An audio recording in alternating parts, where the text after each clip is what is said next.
Mr. Kirk? George, are you with us? I've been ready for 15 minutes. You were born ready, George. We know that. I was distracted. No. Yeah, you've been like that as long as we've done this and stuff. Okay. Turn the camera off. Okay. Edit. Okay. Well, thank you all very much for coming. We have a few agencies that are going to present tonight, but maybe just before that, just laying the groundwork, if you would, for where we are tax base wise. I was just asking Andrew just to explain exactly what it was that happened with regards to the dam valuation and in terms of what the valuation was in 2015, 2016, and what it will be in 2017. If you want to just comment on that quickly, Andrew, just so that we understand how that... The dam value is not based on sales data because it's such a unique facility that those kind of facilities don't sell very often. So it's some kind of it's a very complicated formula, but that has to do with the energy markets. And the value was determined based on the understanding of what energy markets were at and what they would do into the future. And so the value was at $208 million. And it was our understanding that the energy portion of that formula moved, and the way it was explained to us that a realistic value for the dam based on the calculation was around a 192 value. And so with it being at $208 million, the agreement basically was that Moore Dam wouldn't challenge the $208 million, but to average the 2 years at 192, we had to drop it to the 178. Because we take the 208 and the 178 for this year. So basically we're taking the hit for 2 years of value. So with that in mind, the value for 2017 would likely be somewhere closer to that 192. But that depends on the energy markets too. And it's a very complicated formula. But just understand that that the agreement was something that looks at a 192 value, not a 178. Does that make sense? Well, we were catching up for a year. So we're catching up for a year. Taking the hit 1 year forward, 2. Yeah. But at least, if everything else, relatively speaking, stayed the same, next year it would rebound to the 192 figure, other than subject to a new calculation on energy prices. And we'll have to negotiate that with the new owners. They're not in possession of the dam. I think there's a purchase and sale in place right now, but we have to wait and see who's really taking ownership, who we speak to. Andrew, why is that negotiable? I mean, if they pay, whatever they pay for it, it's more than its value. Why is that a negotiable item? Well, it's a difficult item to put a value on, and it's really my comprehension of the formula and the data that's gathered is just like on an overview level. I couldn't explain the details of it. The one component is the energy market and the futures market, and it's. And am I right, because there are no really comparables, like if you have a house, you can compare it to the same house of 2,400 square feet on the same street, but there's not another Moore Dam sitting around that looks just about like that. That's right, and they don't sell very often because they are very profitable. The difference between the Moore Dam and the rest of the dams, for example, in Connecticut, is that the Moore Dam is a peaking facility, which means that they only sell power when energy is at its peak. So the wear and tear on the equipment is less, and their profit margins can be, or maybe not the profit margin, but the price that they can sell the energy for is a lot higher versus a Comfort station, which I think just runs. So, if a dam that sells that's just, has a certain flow, maybe a certain steady flow, and doesn't do peaking, those do sell, but you can't compare them with that facility. We don't know yet what the actual sale price was of this dam? We don't, and one of the things that we've been advised of is that when all the properties that are part of this sale, when the values are allocated to the specific piece of that pie, they may not accurately reflect the actual value on that sheet. They may be allocating prices in a certain way based on some other portion of the agreement. It's very complicated, which is why we have to use a consultant to assist us with the valuation. So. So Go ahead. that, the article that I gave you, I hope, hopefully that comes in handy. There was an article where some businesses downstream, or some towns downstream really challenged the valuation of the dam and actually challenged it so much that they won. They actually had an expert that understood all of this. So getting the right person to assist us in this is very important.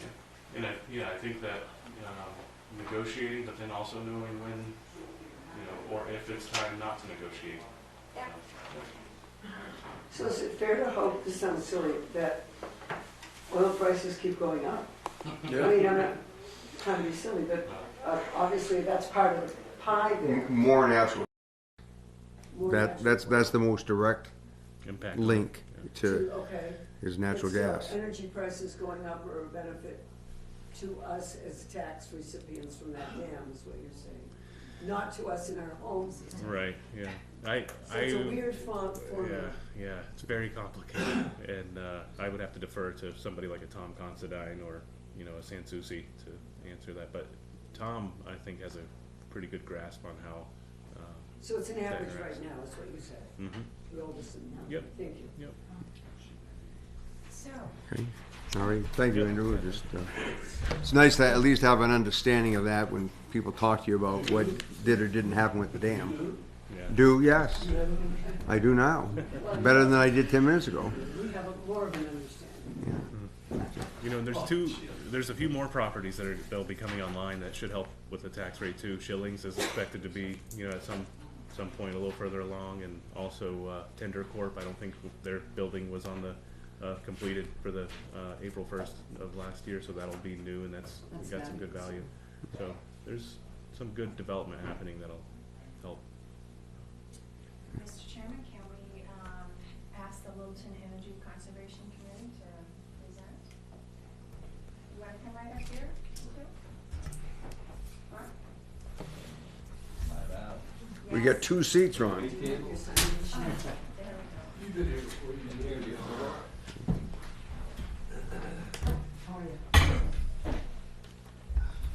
So I'm Peter Cooper, current chairman of the Energy Conservation Committee, and Ron Bolt, you probably all know, he's the secretary.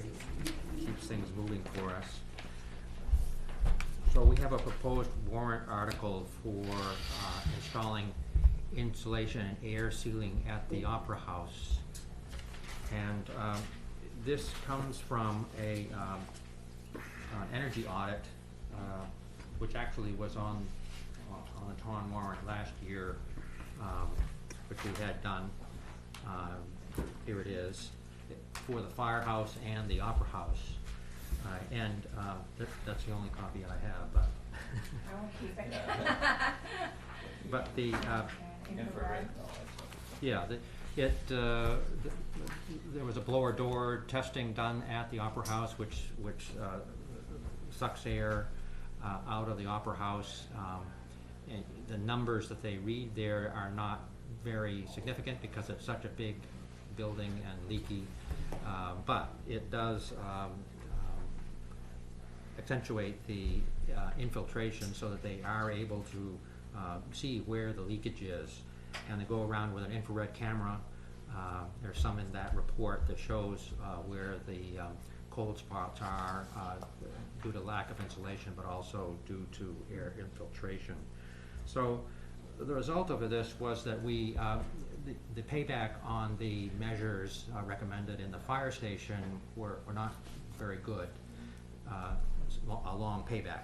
Good measures, but the fact that the fire station already has a certain amount of insulation, a more recent building, the opportunities weren't as good. So we concentrated on the Opera House, where the paybacks were quite good. In fact, the recommendations have a payback of about 5 years.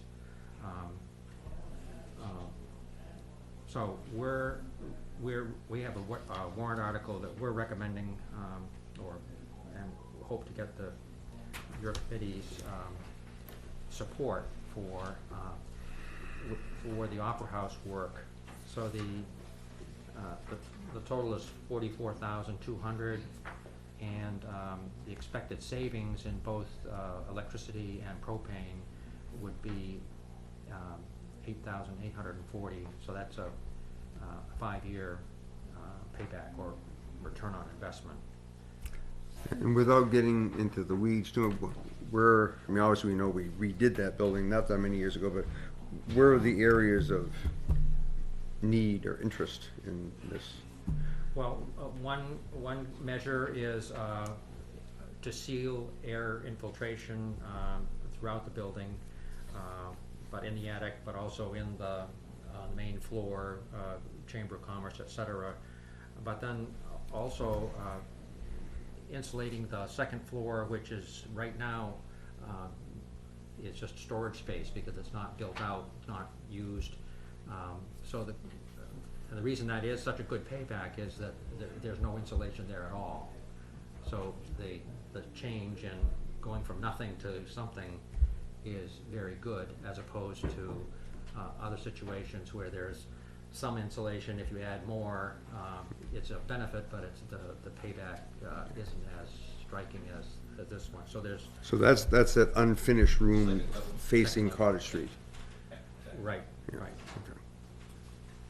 When the lights are on, you can usually see storage in there for the next, for the last. 100 years.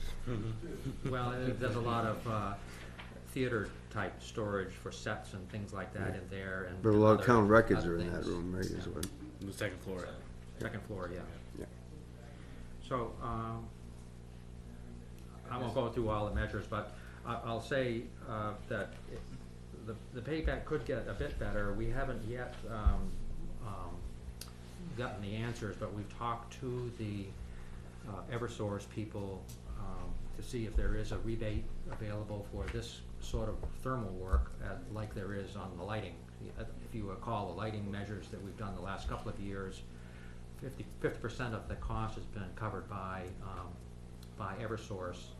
They're basically taking money that comes from the Regional Greenhouse Gas Initiative, which is the New England states and New York, trying to reduce their carbon emissions, and that's been directed toward municipal buildings in New Hampshire.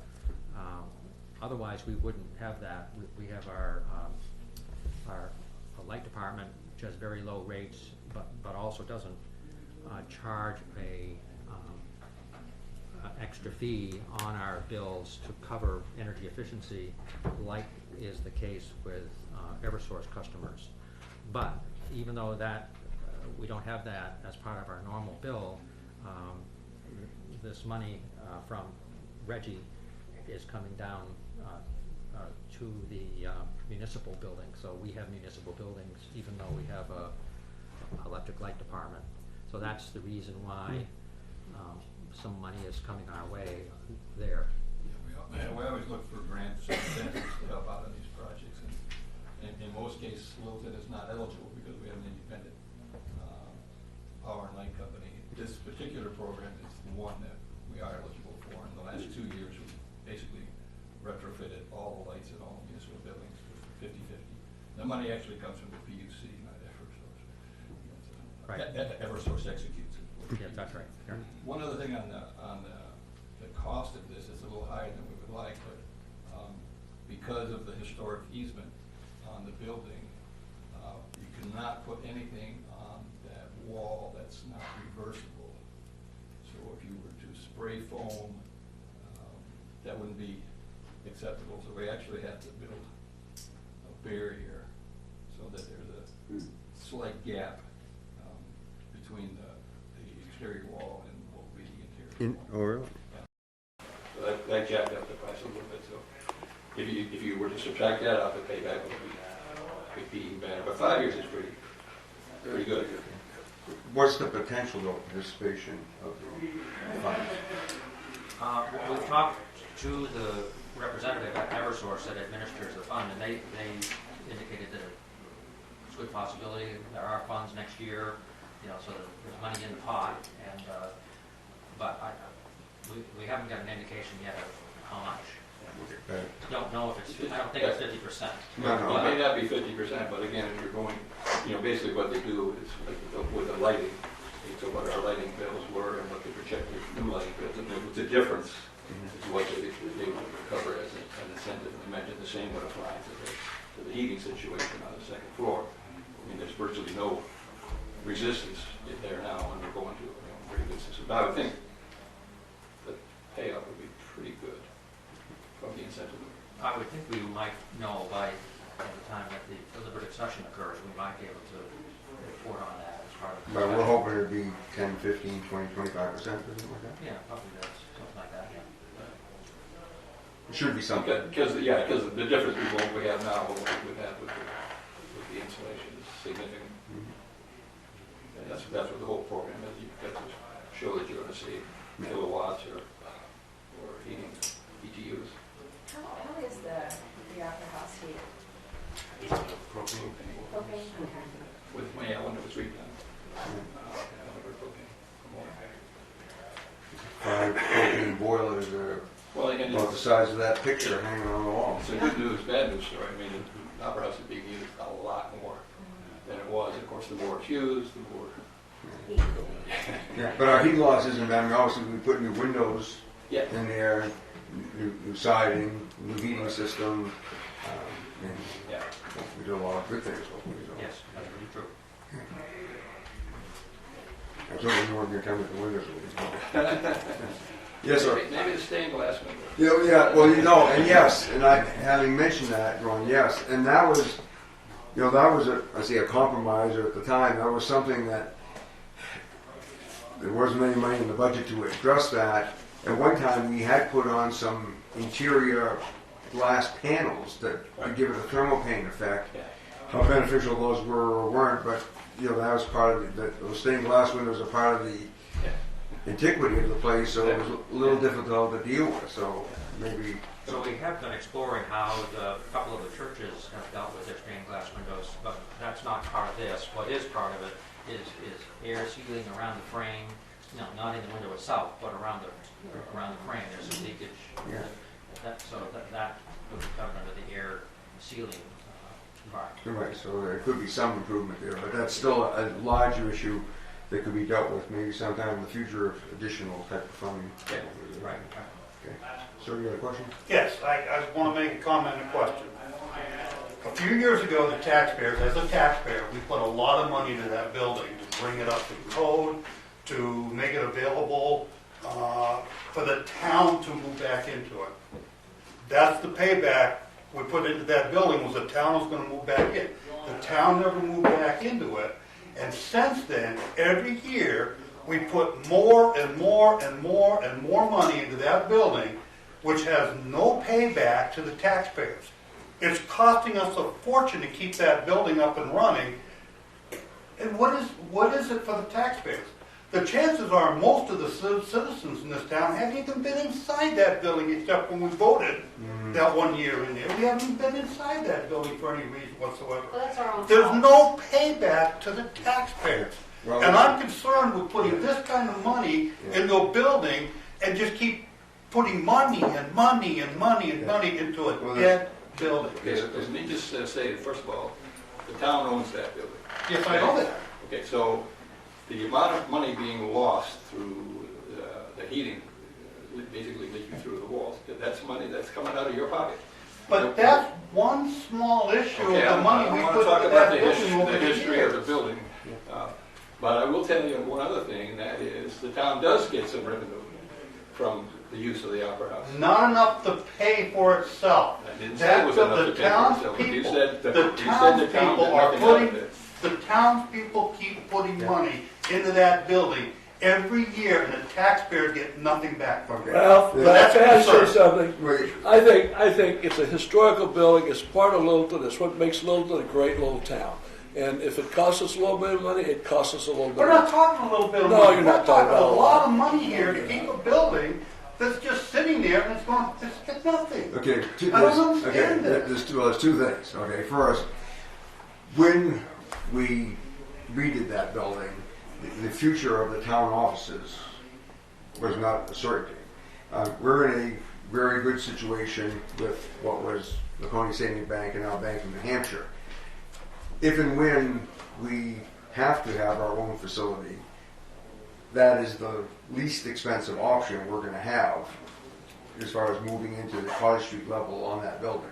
Okay, so that's, so I mean, if, you know, if we didn't have, I don't want to use the term sweetheart deal or whatever, so to speak, but I mean, we have a very good deal with Bank of New Hampshire right now. If we didn't have that deal and we had to have our own town offices somewhere else, that most likely is the place that it would go. Okay, so that's the first thing. I mean, so the only reason we aren't there is because we were offered an opportunity to stay where we are at a significantly lesser cost. Okay, so that was the intention originally, and it just didn't happen for other economic reasons, and we weren't going to do it just for the sake of doing it. Secondly, maybe Andrew, we have been exploring potential uses for that Cottage Street level that would not preclude us moving there in the future at some point, but that could obviously make the rental situation better. If you want to mention, speak to that at all, Andrew, or just Yeah, we're putting more attention into that and exploring development options for the Cottage Street level, and also trying to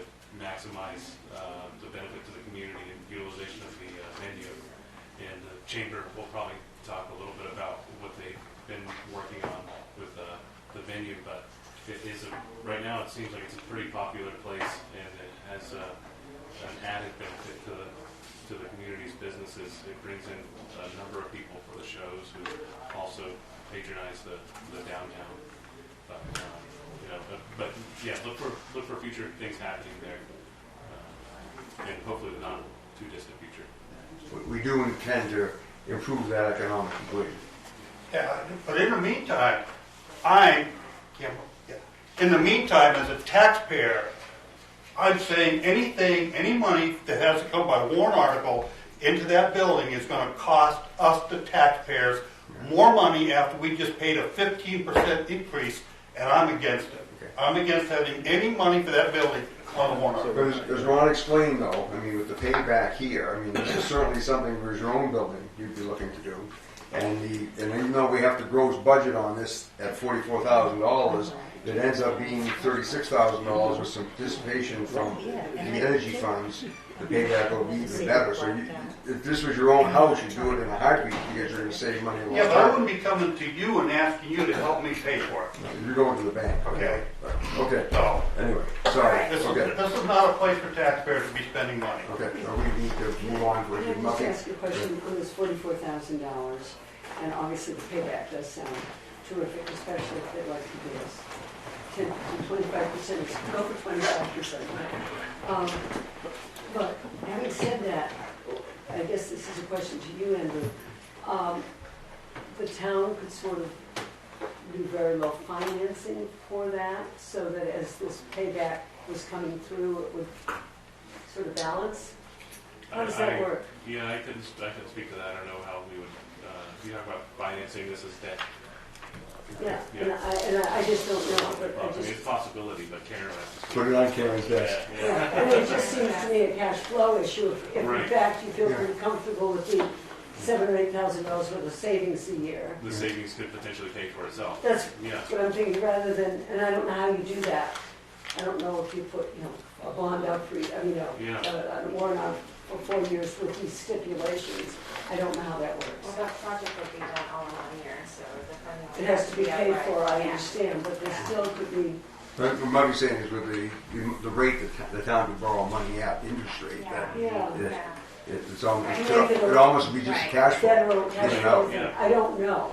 And I'm sure Good, these yeah. figures are realistic and fine, but, they're always a guess as far as. I'll take one more question if you want to. There's value in maintaining that building beyond the monetary. Having a historic building that we take care of and that is part of our community, and if you haven't been in it, it's kind of your own fault. There's stuff that's happening there all the time. Like, there are concerts, there are programs.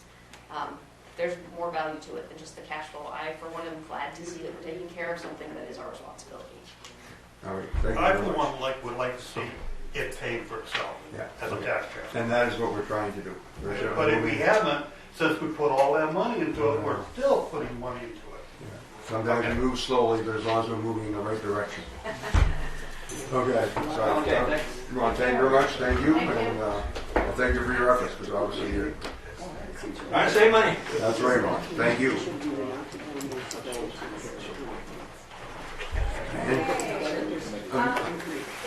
So, Andrew, we got something that you need to come. Yeah, Karen's gonna bring some updates. I know Joe's got some Joe, information. Joe can do that, and then we'll go to some of the other agencies after that.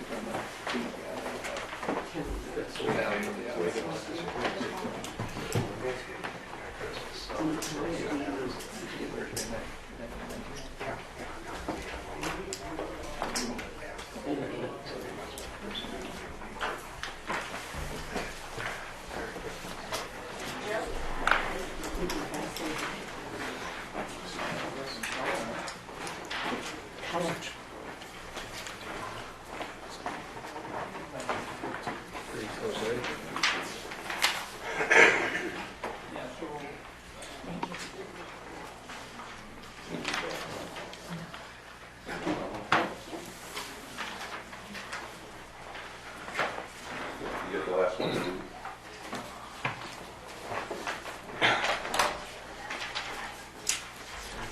If you ask for money, no one. Anybody that asks for money, got the wrong guy. You guys have let this town go totally to heck. Excuse me? Jeez. Excuse me? Speak up, you brother. If you don't like it, the door is over there.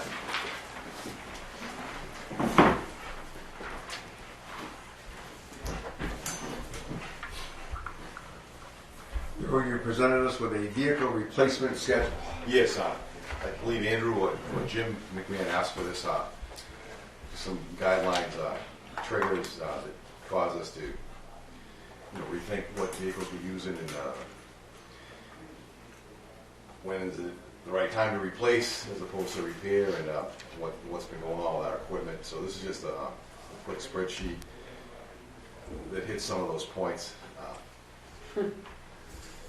The three in red are what I believe to be the issue. Is we have three small trucks, F-350 and then two F-550s that I consider them smaller trucks. And they're, those three trucks are 2008. The mileage is, see the mileage is 80,000 plus on each one. Now that's not a lot of miles anyway. I have more than that on my truck or my car. But high use, in the usage category, high use to medium high use, one of them, they're plowing and salting and sanding 12 hours a day, 14 hours a day when the weather is dictates that or more. And if you go down the list, we have, there's quite a few trucks here. We're well equipped, and I have bigger trucks that are also mentioned in this. We have an extra big truck, larger truck if something failed. Something failed in the first storm. The newest truck we have broke down the first decent plowable storm we had last week. It was a warranty item, but it broke. $150,000 truck, and it broke. We had a spare.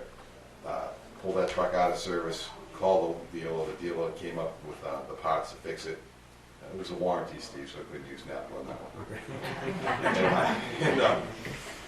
one. We put the spare into service, and we didn't miss a beat, and there was no incident, no drop off in service around town. I can't say that happens with a smaller truck. We just don't have anything that'll take its place. The truck we want to replace is an F-550. I call it the operator Tim. I don't know if you know Tim, the mechanic. We give Tim the truck because he's our mechanic, so he's a very obviously mechanically inclined guy. He's a mechanic. He has a route that's local to the town, to the center of town. So if we break down in the middle of a storm, you call on the radio, Tim, can you meet me at the garage? This truck just broke. So he's plowing with the storm, but he's readily accessible to assist with a breakdown. So the truck we like to repair is the mechanic's truck. And we'd like to delegate this to a spare category, not get rid of it. There's other trucks in that category. Well, one just had a new engine rebuild and a frame repair. It's not tradable anyways, so this is the truck that we selected to replace. That's what I talked about briefly a couple weeks ago at this meeting, and that's what we're looking for as far as truck replacement. If you go through the list, you want to go all the way to the bottom. It's an Oliver. It's an old 1959 sidewalk plow. It's a spare sidewalk plow. If everything breaks, we have this, and it's up and running in the garage, ready to go. We don't want to replace a 1959, but I don't want to throw it away. There is no value, but it's a spare sidewalk plow that keep our sidewalks open during high snow. The tractors break. The grader, again, this speaks to some questions about when do we decide to replace things. The grader was a 20-year replacement, and so we bought it in '89. It was replaced in 2009, and now it's getting closer to 30 years. Parts are tough to get, but it runs. It works for us. I'm not saying we're not asking for a new grader, but this just does put the equipment in a list, and it calls out the usage. That's a medium use machine. We don't use a grader all the time. We might use it for snow removal, but grading roads in the summertime. It goes right through the Caterpillar backhoe. Every highway public works garage overuses their backhoe. Ours is 2009. I have that target data. I'd like to get 10 years out of that machine. It needs some work now, but the work it needs, the costs don't reflect. Certainly worth putting the work it needs into it to keep it, and I think we can go to 2019. We have some other newer equipment that aren't even of issue, and this is just kind of an overall overview of the status of the equipment that Littleton Public Works is currently utilizing. We have, the biggest thing, other than the grader being almost 30 years old, like I say, again, that's a $300,000 machine, and we don't use, it's a medium use thing. We can keep that going. We don't want $300,000. We don't need to spend $300,000 on the machine, but it is kept quality. The Elgin sweeper, the street sweeper we have, the sweeper was bought in 2002, and we had it as a 10-year. We had a 10-year program for that. We're going to rotate them out after 10 years if we could, and obviously that's gone well past. Everything's gone way well past the targeted replacement date. The sweeper though, we rebuilt the engine, and it's got a lot of new parts in it. We try to, everyone, whether you have a small car at your house or you have equipment like we have in the garage, you get to a point where is it worth it to fix or not? It seems to me it's almost always worth it to fix it if reliability isn't going to be an issue. And so we can fix these old trucks, and if something breaks down temporarily, we can make do. But these few small trucks you see around town during these storms, we have no wiggle room with those at all. If something breaks, then the school route or the in-town routes behind the other side of the river, there's three of them, and they have three busy routes. So some of these routes isn't going to be plowed until we can get somebody else off that route to this route. And so I think we have a pretty lean operation, and run pretty well. And that's the big ticket item that I'm looking for, to upgrade a small truck. But small trucks aren't cheap anymore. Small trucks are big dollars, and that's why Andrew probably asked for this. And we're in the neighborhood of $100,000 for the truck. It's $45,000, $50,000 for the municipal price on a Ford F-550, and then the body upfit that you'd want to see put on a truck like that brings it up to 90. 90 is what we could live with. The mechanic wants a $110,000 setup, but we're in the $90,000 to $100,000 range for the plow and the sanded commercial body that we want in the sander, proper lighting and things like that. So it's a quick overview of the equipment. And is that too quick? So Joe, as far as power, so we have six wheelers, but we actually use three of them actively for plowing. Is that right? They're all six wheels, but there's only one pickup truck that's utilized.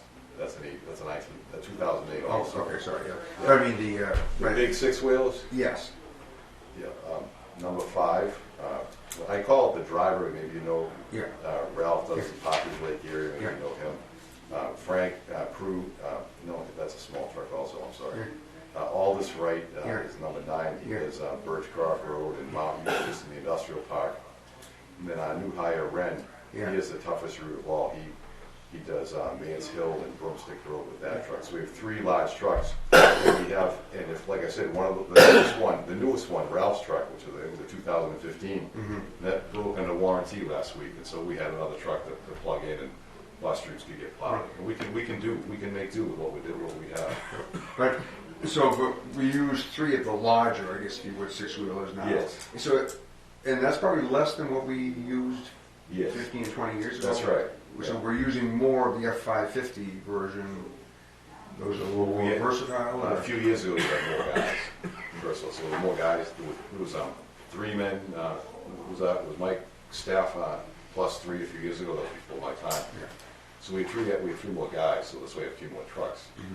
But yeah, the F550 are used more in town now as the town gets so busy in the sense you can't fit these trucks in some of the sides. It's inappropriate to use. It's not safe. That's not economic. Not fast. It's a waste of money to run a big truck down, say, Mill Street or Saranac Street, the backside of Littleton, for example. Joe, can I ask you, Sure.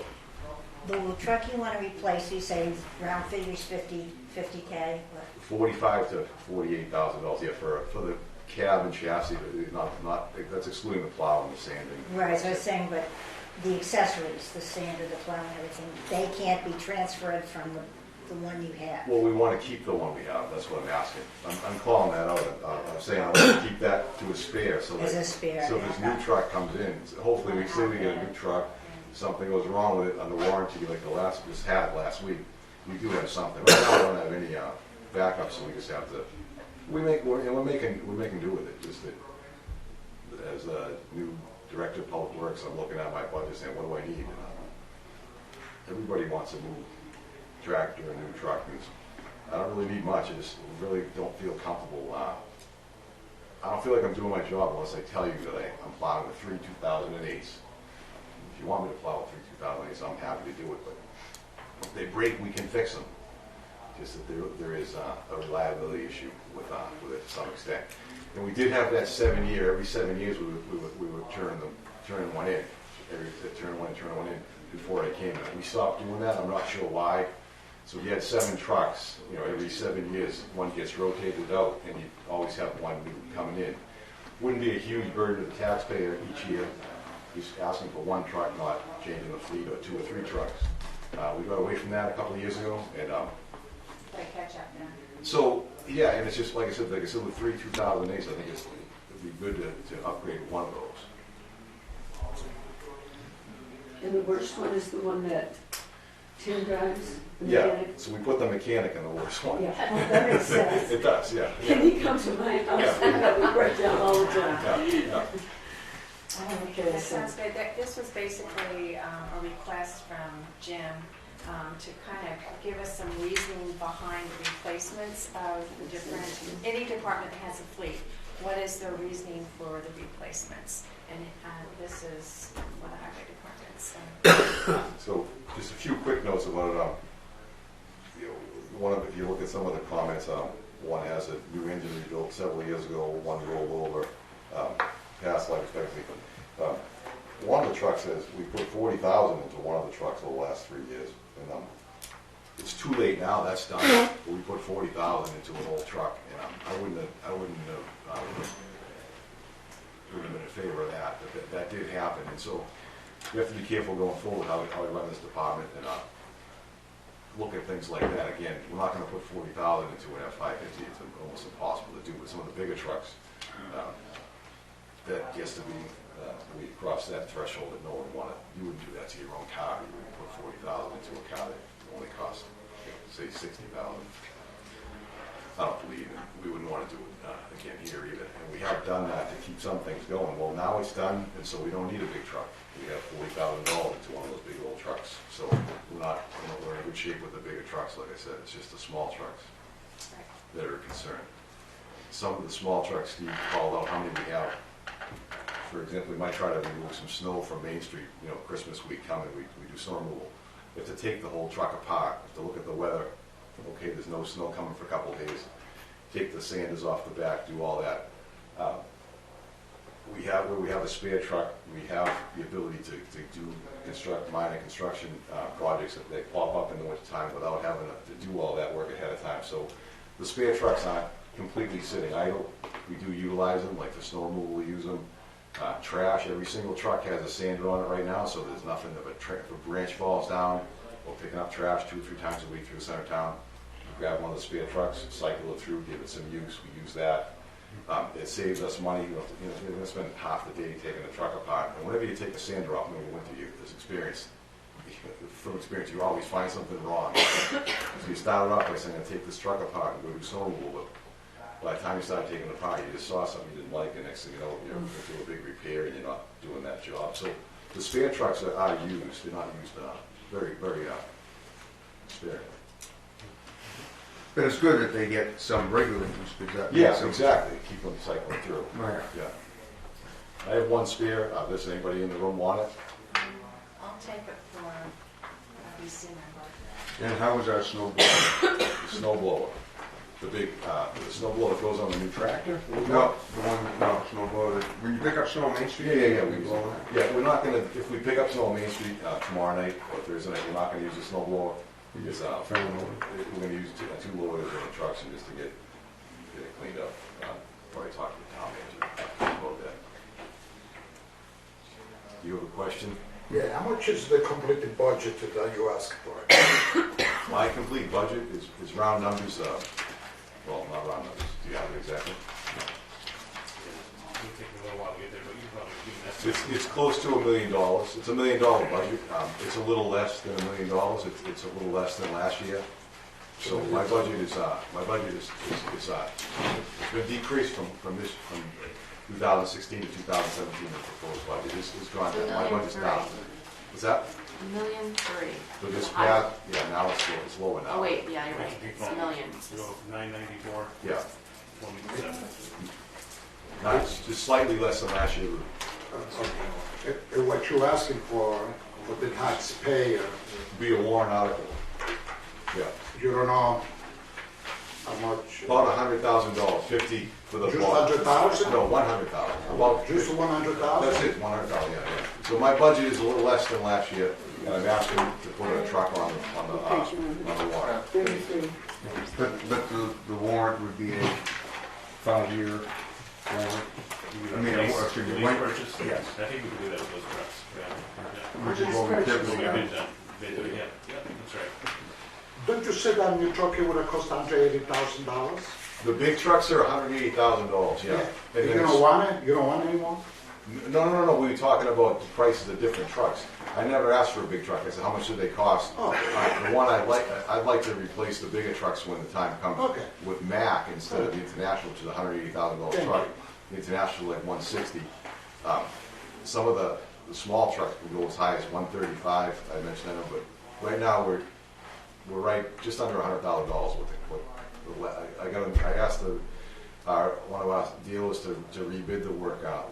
The price last week, he bid it out a month or two ago, and I asked him to do it again, come another $1,000 cheaper. So it's a little, it's between 90 and 100, a little less than 100. Thank you. Sure. But most likely that'll be a 5-year. Lease purchase. But not one. Right. All right. Okay. Anything else, Joe, that you?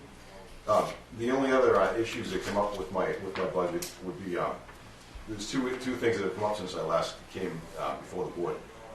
We have an issue on Partridge Lake Road, and didn't bring the picture, but there's a wooden retaining wall along the lake that's covered with brush that was uncovered, and I see that it's all rotted out. And we're trying to get a determination from the Department of Environmental Services how much the permitting is going to be, what the permitting process is going to look like to replace a wall on Partridge Lake Road. I think I can do it with my department, but it's something that it's not going to be a blind side. That's why I'm talking about right now. It'll be a last minute thing. We should have the numbers in the next week or so. And then it doesn't, I don't, they'll determine whether we have to do it under emergency or not. It's a rotted wall. Steve, you know the area. Where is it? Partridge Lake Road, if you're coming into Partridge Lake from Partridge Lake from Herd Hill or Hubbard Road, you pass right at the guardrail, the tight corner.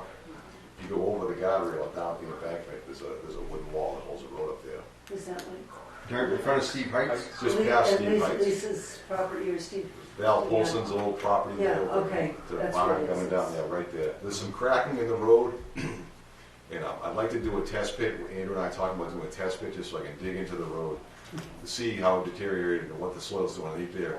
And maybe we can put this, maybe it's been like that for 50 years, we can wait another year or two, or we can uncover a can of worms and come back before you. So doing a test pit this time of year is problematic also.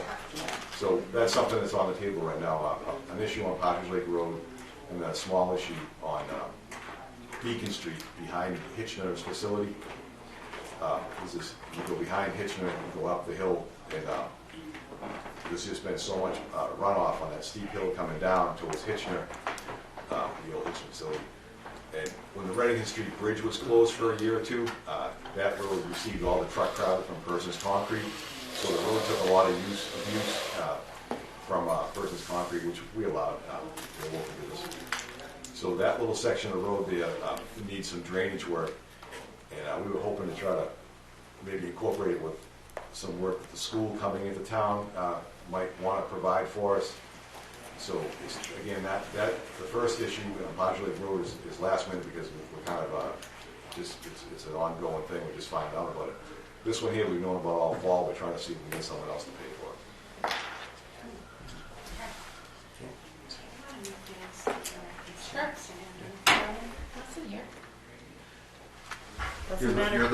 You're the right-hand person, Karen, so you better be Andrew's right hand. You have all the answers. Right. You have all the answers. You haven't said anything wrong yet, have you? Karen Custer, though, who's thought about He hasn't every said word. that.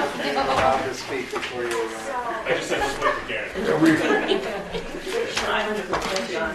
We prefix every statement like this as a rough estimate. That's great. I don't know if we can do that. Well, that's the premise maybe to really start work. I think we could do it ourselves, but the permitting process is the issue.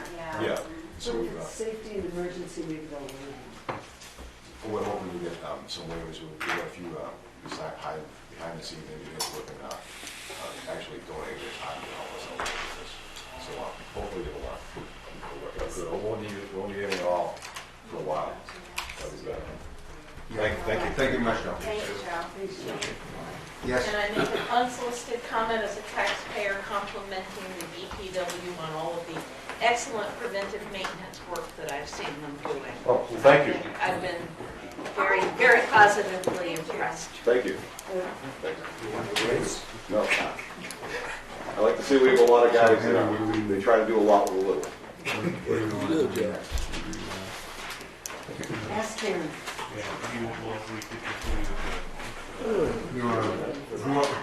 Who else? Yeah, we'll go on to the people and then we can, yeah. Okay. Yeah. We have the Chamber of Commerce and we have the Community Center. So Chamber of Commerce, do you want to I'll give you a left hand. My left hand. Hi, everybody. The left hand is the right one. Oh, well, there we go. My name is Jessica Bunker, for those who don't know, and I am the interim executive director for the Littleton Chamber of Commerce. And we came in front of the Budget Committee a little over 2 months ago and kind of gave a broad scope of work, including some of the downtown beautification work that we do. And we're asked to come back with a direct ask, so that's what I'm coming back in front of you today for. So we are asking for approval for the warrant article, specifically for downtown beautification, in the amount of $15,000. Even though we don't have anything visual, you may remember from our last meeting that is thousands less than our full downtown beautification budget. So projects that we oversee are the flowers on Main Street, the pianos on Main Street, umbrellas, some of the flags we helped with this year, holiday decorations, the Main Street camera. We also do the decorations in the Pollyanna Gateway, both the umbrellas there and the snowflake lights. So that full gamut costs around $18,550, all of the downtown beautifications. And I would say that even that number is conservative because we have a wonderful board. We buy a number of these things at cost, which normally we would not be able to do if we didn't have the support of board members that can get that access to those materials for us. So we're asking only for $15,000 on the warrant article, specifically for downtown beautification. That's attractive not only for local residents, of course, to enjoy, but as we saw with the UNH First Impressions program that we were part of, it dramatically helps to brand our town. It is a large part of the reason that we're getting listed as one of the 17 coziest mountain towns in the nation, is because of the branding work that we're doing with these kind of downtown beautification projects. So we're asking for approval for the warrant article for a portion of downtown beautification, and we will specifically lay out, in that warrant article what that money is being allotted toward. I just want to add, when I was down in Georgia last winter, a woman who lives in Maine but was visiting Georgia asked me where I was from, and I told her, and she immediately knew. She had come here specifically to Littleton because it was one of the top 10 best small towns. I don't know which honor she was quoting at the time, but she also mentioned the flowers. She also mentioned the piano. She also, so those things do bring people back here. So, anyways, I just thought I would throw that in. Okay, so securities. And this will be a petition warrant article? This will be a petition warrant article. Yeah, but just asking for the approval of the budget committee. It's stated on that article. So I'm assuming that when we sit down and we go through all the warrant articles, that is when we will take a vote on it. Make sure I'm thinking that's the process that we'll do. But thank you for presenting. Thank you. Thank you, Jessica.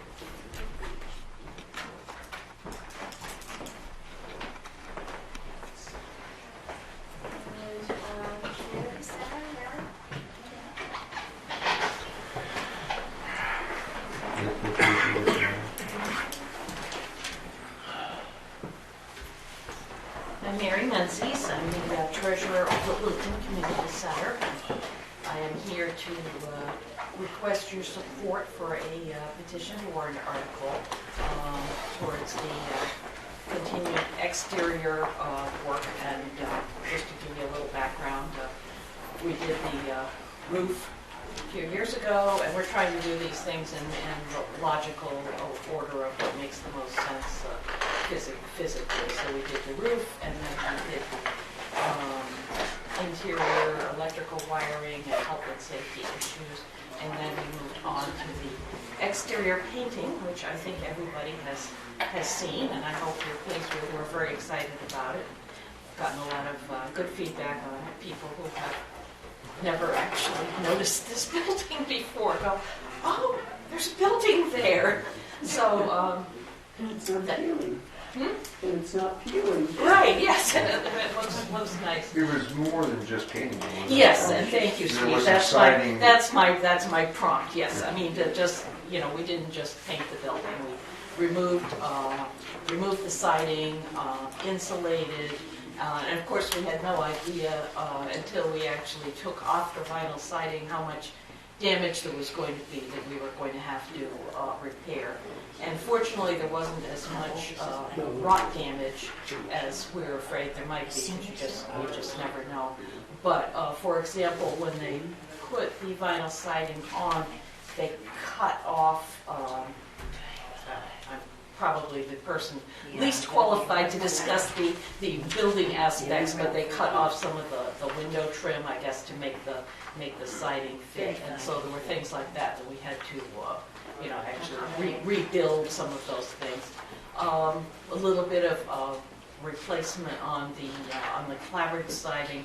All of the shingles up on the top level, the wooden shingles, had to be replaced because they're old and brittle, and by the time you take them off, there's nothing to put back. So those are all new. Everything has been painted and dipped before it was put back up, so it should be pretty sturdy. So insulated, replaced the wooden shingles, repaired the siding where necessary. We are putting in all new storm windows, which they're not there yet, but we have put a deposit on them. They'll be dark green to match the color of the sash, and we saw a sample. It'll be pretty invisible. Anyway, it all there were other things where it just made sense to, when things were taken apart, it made sense to make those repairs and do those things at this time while the builders are here and they have the scaffolding and stuff, instead of do it and then come back later and do it. One of which is replacing all of the decking on the porch floors, the joists. Yes. Floor joists. Thank you. Yes, those are in good shape, but the decking needed to be replaced. So all of that ran into quite a bit of money. We spent about $171,000 on that at this point. That's the one on the exterior one? Yeah. Yes, and that includes all of that work. So none of the electrical, none of the interior stuff, just so far. Right. This is just the exterior project that once we got started on it, we had to kind of keep going with it. And we did get a warrant article of $35,000 towards that in this year's budget, which we appreciate the past support of the budget committee and the citizens, and dipped quite a bit into our operating budget and our bank account to finish that. So if we could get some another warrant article towards the work that I know it's already done, but anyway, it was done in the most efficient way, and then our future projects are to go on and work on the annex, which we hope to. Okay, so is this building now done per se? There's a little bit of work on the outside still to do, but essentially the exterior is done, and I'm not the person to say is this building done, but I would say that essentially, yes, the major work on this particular building, I would say, when we finish this up. The upstairs all going to be used now. The electricals.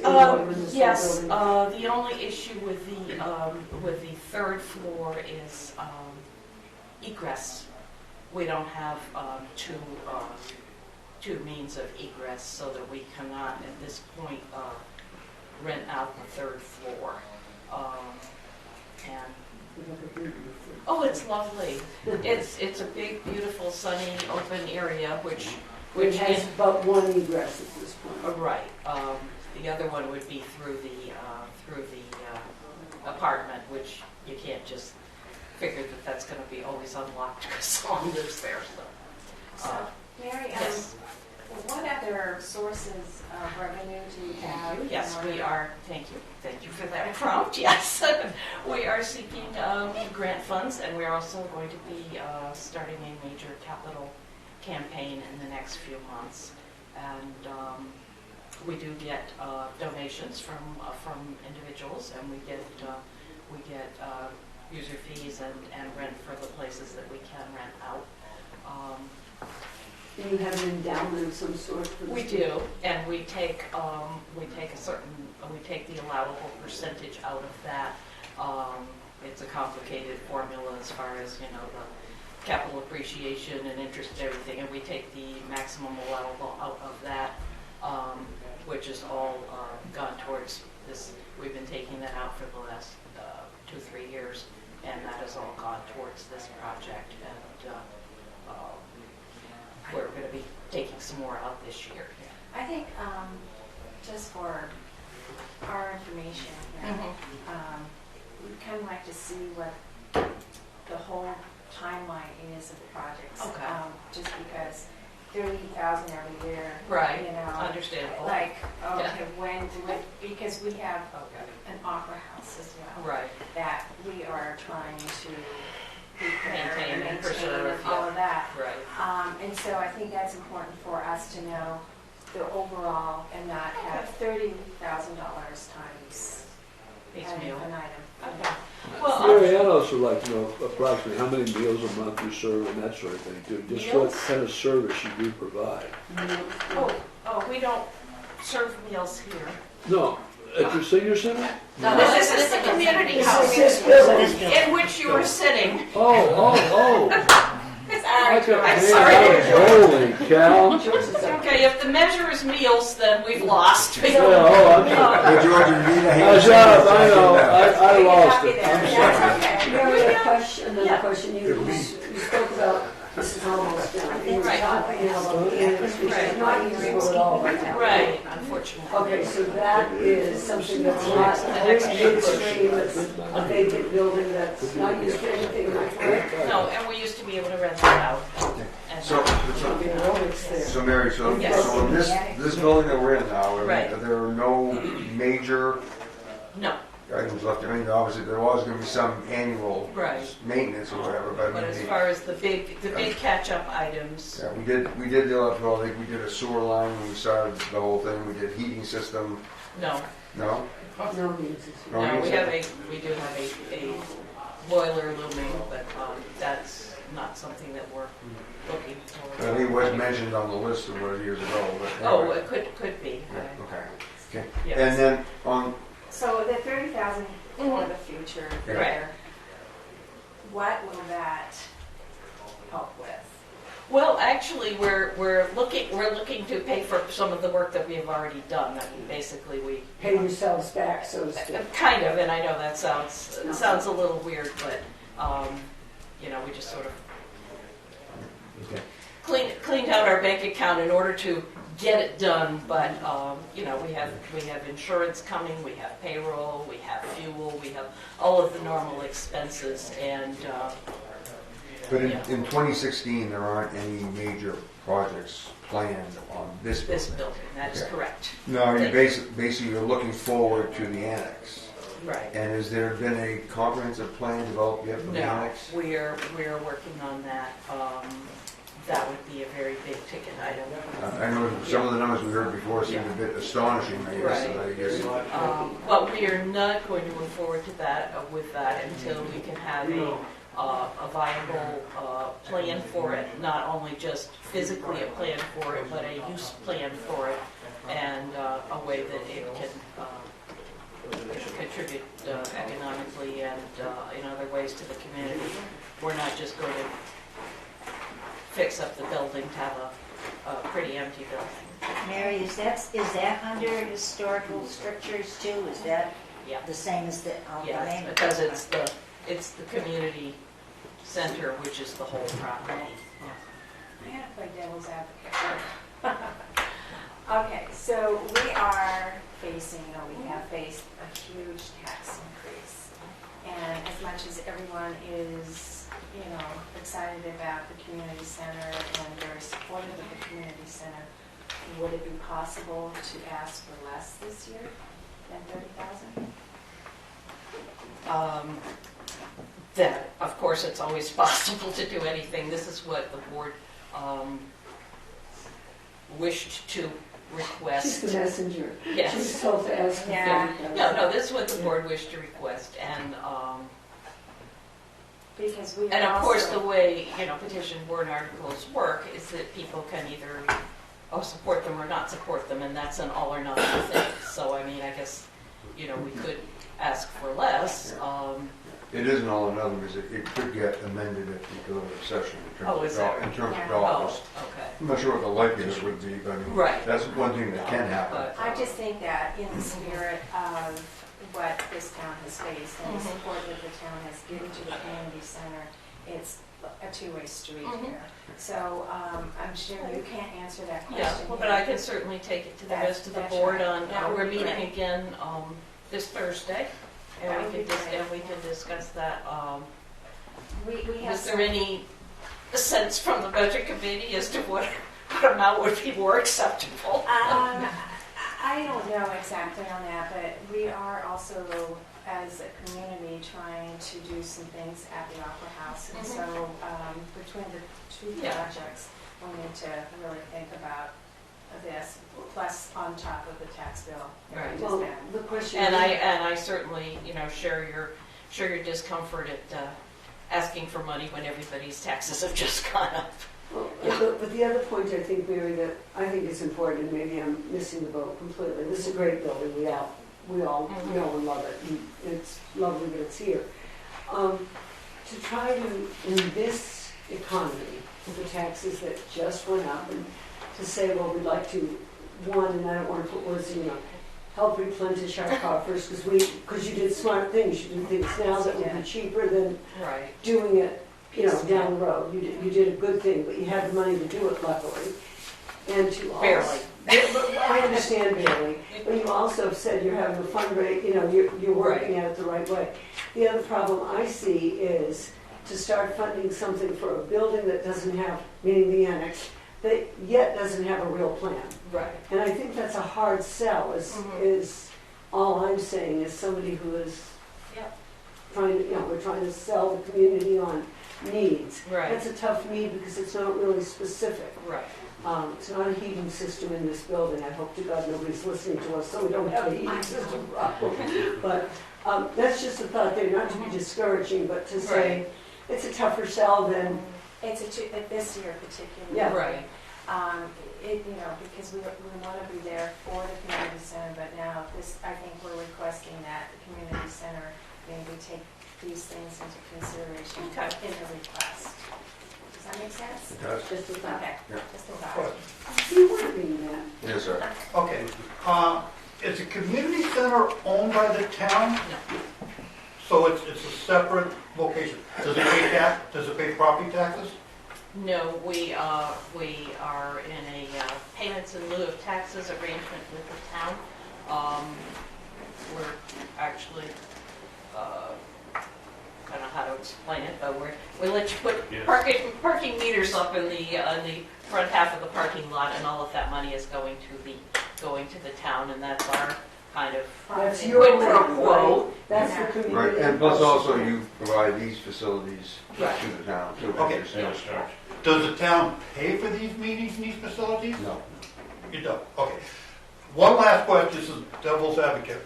Everything that's done in this building, could it be done in the Opera House? Not everything, no. As far as meeting, some Like what meetings. couldn't? What couldn't be done in the Opera House? Maybe If the Opera House is available to the taxpayers? Ralph, if we're not paying for the building, what difference does it make? If we're not paying for it, we are, they're asking for money every year. Oh, Every year So they keep there's not- asking for more and more and more money to put into a building. okay. Then what do we get back out of it except for meetings? Occasional meetings. Except for town government. It makes no sense. Well, no. That don't say makes no sense, but I mean, we certainly, you understand the parking lot deal, so that's parking lot revenue that the town gets from parking meters. At a nickel and a dime, Well, Actually, whatever. it's quite considerable. Well, whatever. And we basically have use of this facility, whatever we need it for meetings. but what I'm saying is that could possibly be done at the Opera House. The Opera Possibly. House belongs to the town, why don't the town meetings be held in the Opera House? And we do have that meeting. But It just seems to me we're putting a lot of money into another building that really doesn't have a lot of appeal to the taxpayers of this town.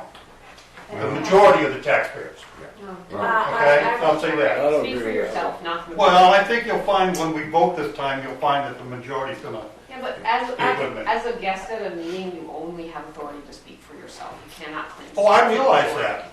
But I mean, we're talking about warrant articles, But this, and that's where the town people will speak up. But we will, we'll definitely discuss this on Thursday.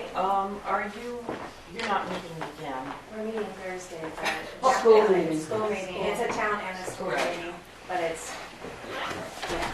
So I think maybe the information could be given to Andrew and yeah, and they'll get it to us. The big part of the parking lot, I know it's blocked off now because we're having a meeting, but those signs aren't there during the day if there's nothing going on in this building, are they? I can't say that for sure. I think we get to use that parking lot. If there's, If there's no event here or no. I'm not sure, I can't speak to that, because right now we've still Under got construction so stuff that's on. probably part of the reason those signs. I know if there's an event or if there's a service in the church, sometimes you can't park here. Okay. So. But this is always open, right? Yes. Thank you. Yeah. Okay, thank you. Thank you, I Ann. appreciate it.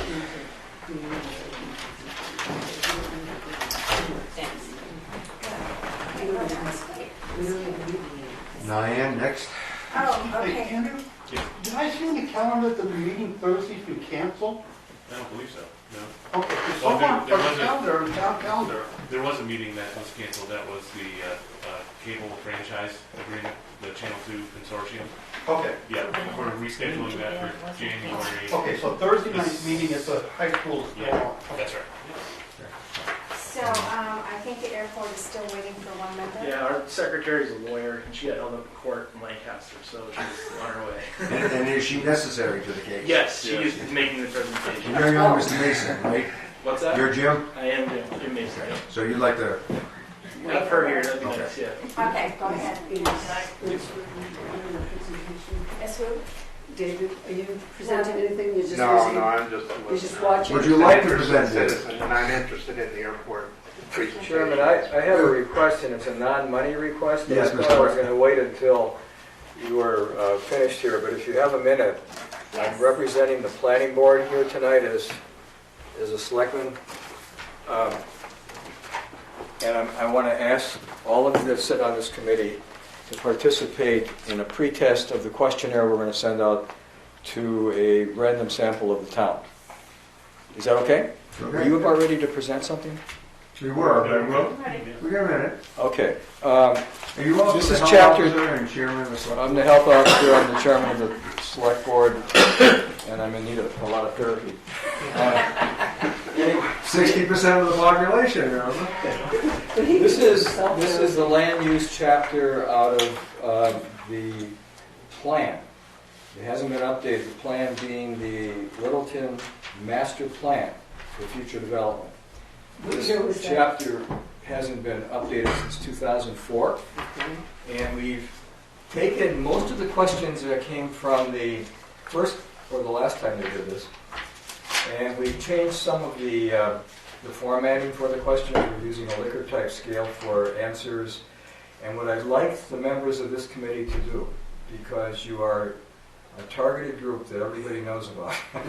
No, what I'd like you to do is, because you're all citizens of Littleton, is to take this test, or this questionnaire. You were like the first time. It's a questionnaire, and it's basically giving the planning board some guidance in terms of the future planning of Littleton. Questions regarding development, rural development, urban development, questions about the use, future use of buildings that are unoccupied right now here in town. And most of the questions came out of the last survey. We've added a few more that bring the survey current. We ask you questions regarding how satisfied you are with the growth of town, or within town here. If you're more than satisfied with the size of the industrial park, would you like it to expand, would you not? Those kind of questions. There's only 12. What I'm looking for, or what we're looking for as a committee, is how readable this document is, how easy it is to answer the questions, and do you have any thoughts about other questions you think we should be asking? I apologize to you, Mr. Chairman. I did talk to the Vice Chairman Sunday night out on the back streets. At a party. And I meant to call you and ask you, but if you'd be willing to do this, I would get back to each of you individually and ask you to, let me just pass this down. Ask you to fill them out as best you can, and give me your opinions as to how readable the survey is, and whether or not there's typos in there that we just missed, or drawn-on sentences or whatever. Do you only want opinions from the budget committee? I'm sorry? Do you only want opinions from the budget committee? This is what I do professionally, is survey design. Part of Yeah, well, my I- professional I- life. And so I'm happy to take a look if you want Sure, private citizen. I'm sure, I have an extra one there, but not everyone is. There's a couple there. So please take one. Thank you. This is going to go to approximately 10% of the voting public that voted last month. We have 3,667 voters. We're taking a 10% random sample. We're breaking the sample. We're breaking the checklist down by last name, so that every last name that begins with A, B, C, D, E, F, whatever, will be represented by a percentage. We are using a random number table to pick the people that are going to be sent the questionnaires. There will be a return envelope with a stamp on it, so we hope to get back most of the 367 that we send out. Some of one or two of you, or maybe more, may even get a second questionnaire in the mail if you're picked randomly. So, Are people putting their names on these when they you don't have to, no, we just want them mailed back to us. You want this tonight? You don't want this done tonight? Oh, no, I'll call you in the next few weeks. You'll notice on Bring the it Thursday questionnaire, night. Thursday night. when you're, At the senior center. Mr. Chairman, do you want to choose the 375 people? I'm sorry? Do you want to choose the 375 people that you want to? We did. We are picking them What are you randomly. doing? A lottery? We're using a random number table off of a statistics book, which gives you a series of numbers. You follow the numbers, and the number that we'll count right down physically and pick Mr. Jones, and then we'll pick Mr. whatever, or Mrs. whatever. And then eventually the names, they're going to be in town for people to know. Yeah, this is the voting list that we're using. I understand. I said the 375 people that you pick, right? Eventually the taxpayer, they're going to find out who these people are. We won't know who returns them because we're not asking for their names. It's a We're blind. just, Oh, you it's may a get blind one. Yeah, you may get one, Rudy, I thought, no, just as a random pick, but it'll be based on a random pick. No, because I don't want the 375, that you send out, they're going to go to certain category of people, Comes back to the planning board. Okay. The planning board then calculates the answers, and that's what will help us, for the future in terms of developing the next plan. Thank you very much. Okay. So you'd like us to answer these, but also make comments as to the questions. Critique the questionnaire. It's more, I'm looking more for the critique, but I'm happy to get your answers as well. So if people don't mind, I guess it'd be nice to put your name on it, so that if somebody wants to call back and say, Oh, that's a good point. this? So for those of you who are doing the pre-test, it would be good to know if you have thoughts that I can call you back and get your questions. So we'll gather them as quickly as we can get them and put our name and phone number on them, and then that will help you out. Right. Okay. And if you get them done by Thursday night, we could just bring them Thursday night. The date that's on there for April, we're gonna move this survey closer to sometime after the holidays. So again, if there's things that we should be changing there because we didn't catch something or something's not understandable, that's what we're looking for, as well as your answers. Be happy to see your answers as well. All right? Thank you very much. No, thank you very much. This is written by you, right? Most of the questions we took off the old survey. The planning board put together a few more questions. The wording is primarily mine. I taught research at universities. I did my own dissertation. I had to get that approved. So I know how to put the structure together. But what I'm looking for is a little bit of a pretest. I know your curriculum. Thank you. Thank you Well, all. thank you very much. Right, okay. Yes, Karen. One thing you asked for was Littleton Public Library's expenses to date. She sent them to me today, so you can pass those around.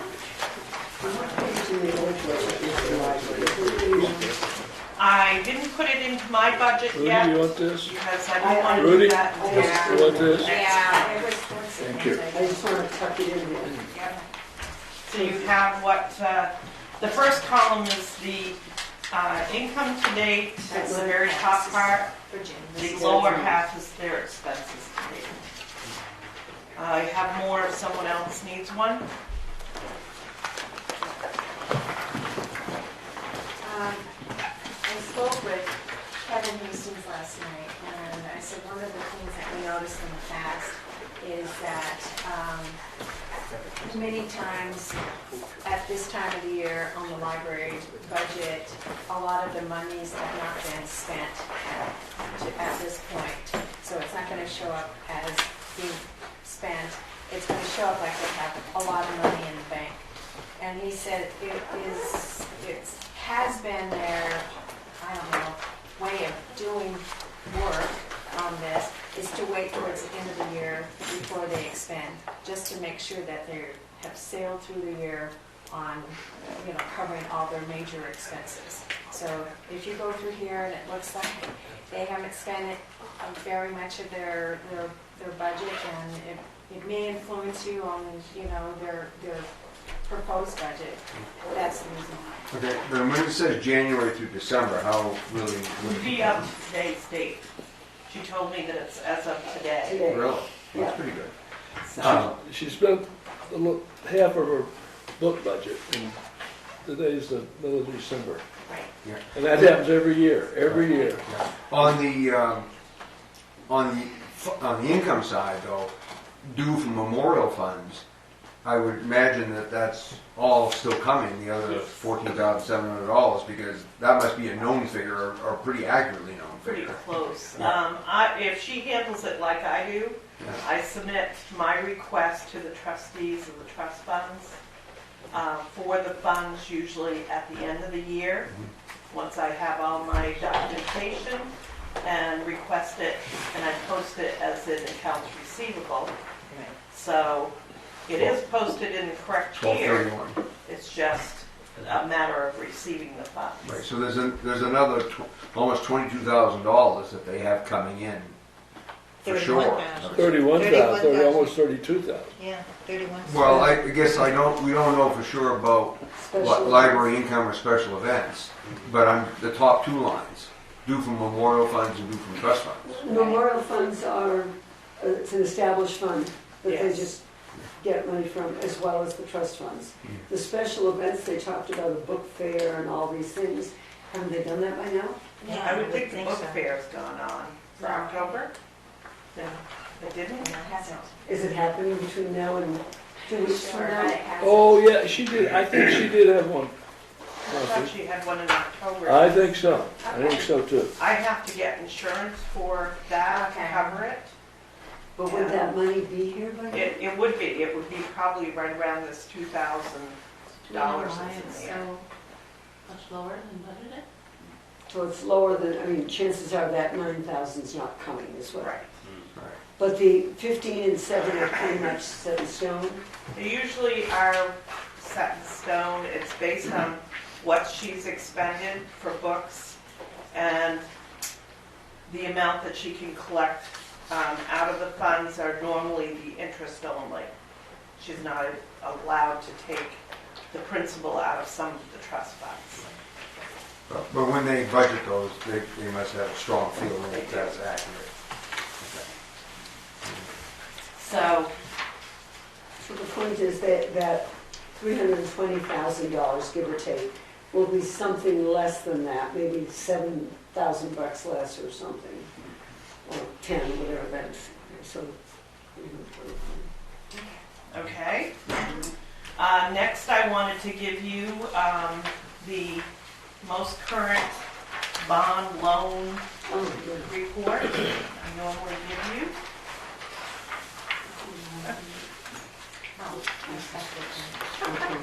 That's okay, I'll find it later. And in the process of doing our River District bond that we did, we tried to make it so it wasn't a huge bump for the taxpayers and tried to keep our payments. And the thing on the top that says YE 2011, please ignore that. I meant to change that title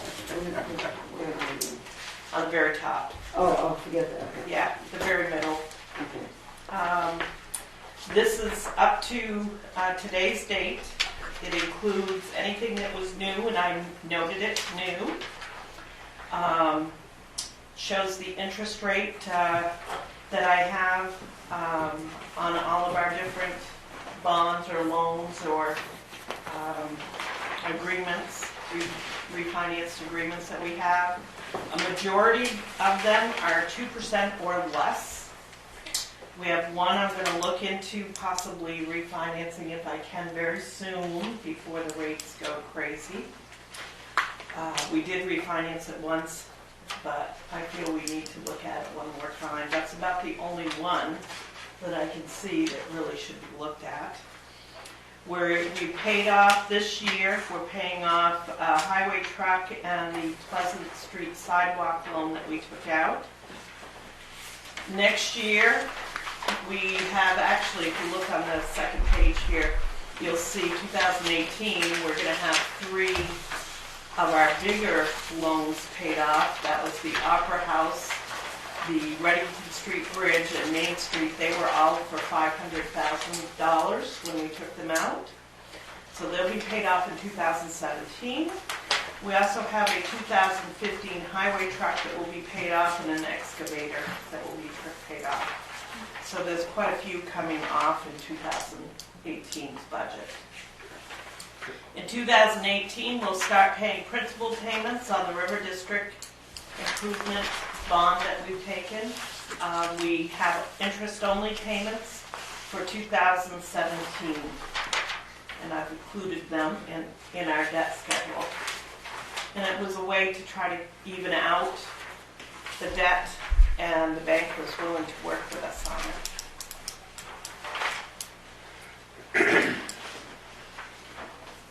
This is just for your information. It gives you, at the very last page, the total outstanding principal and interest as of the end of 2016. On the River District, Where it says 2015. Yes, I'm 16. sorry, that should No be problem. 2016. This was one of the things I was doing just before I left the office. Before you heard Andrew's vibe, say, where is she, where is she? So that should be 60. 60, Yes. exactly 60. So one of the other things I'd like to give you, This one if we right here move on on, the very last page. this is a summary of one of the union contracts that the union has ratified and the selectmen have approved to move on to a warrant. And this is just a summary of the cost. We tried to break it down. It's a 2-year contract. This is the ASME, Which one of those? which is the fire, highway, and transfer station. Now, Were we successful on the shift coverage? Be able to cover Sundays?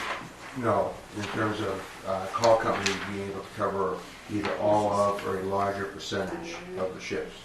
So I'm going to have to work on the sheet that breaks down all of the changes that the board has asked to see that broken out. And that was an issue that's addressed.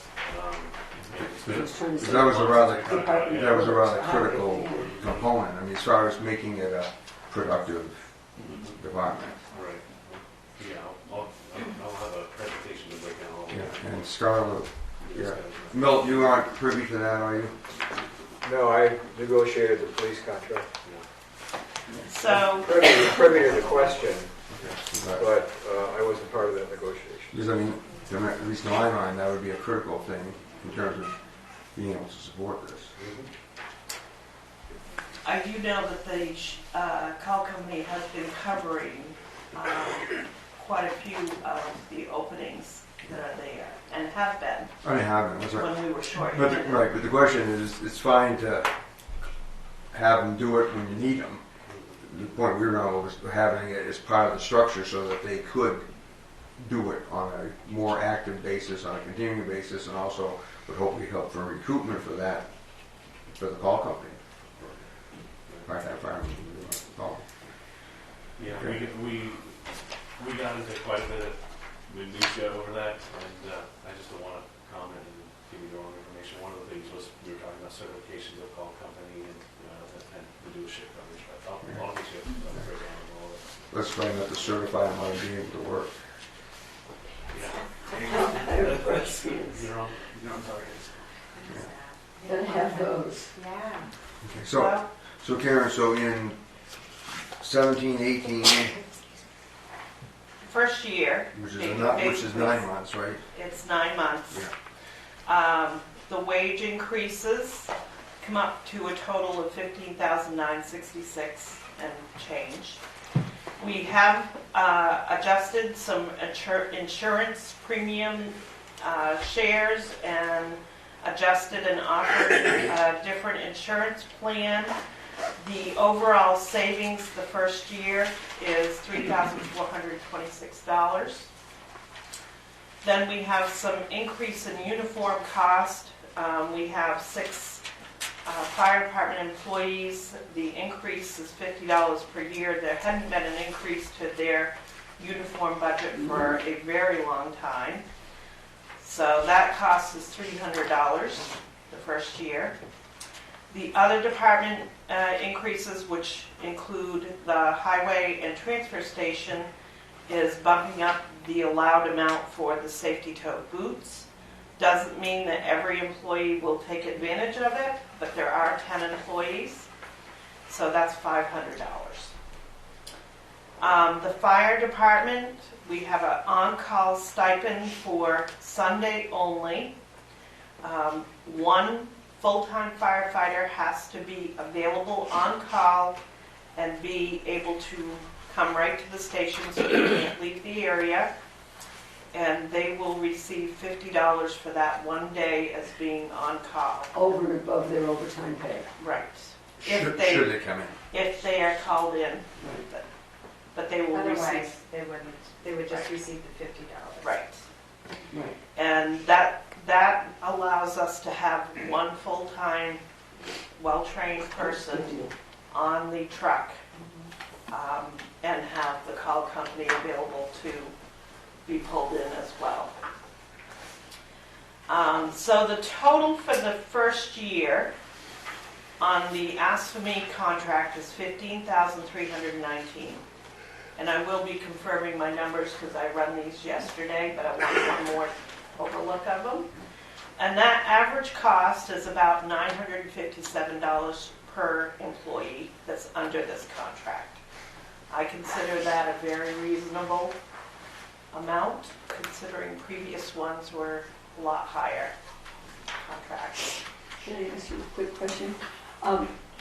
What did they used to get for a buyout? Now it's dropped to $2,000.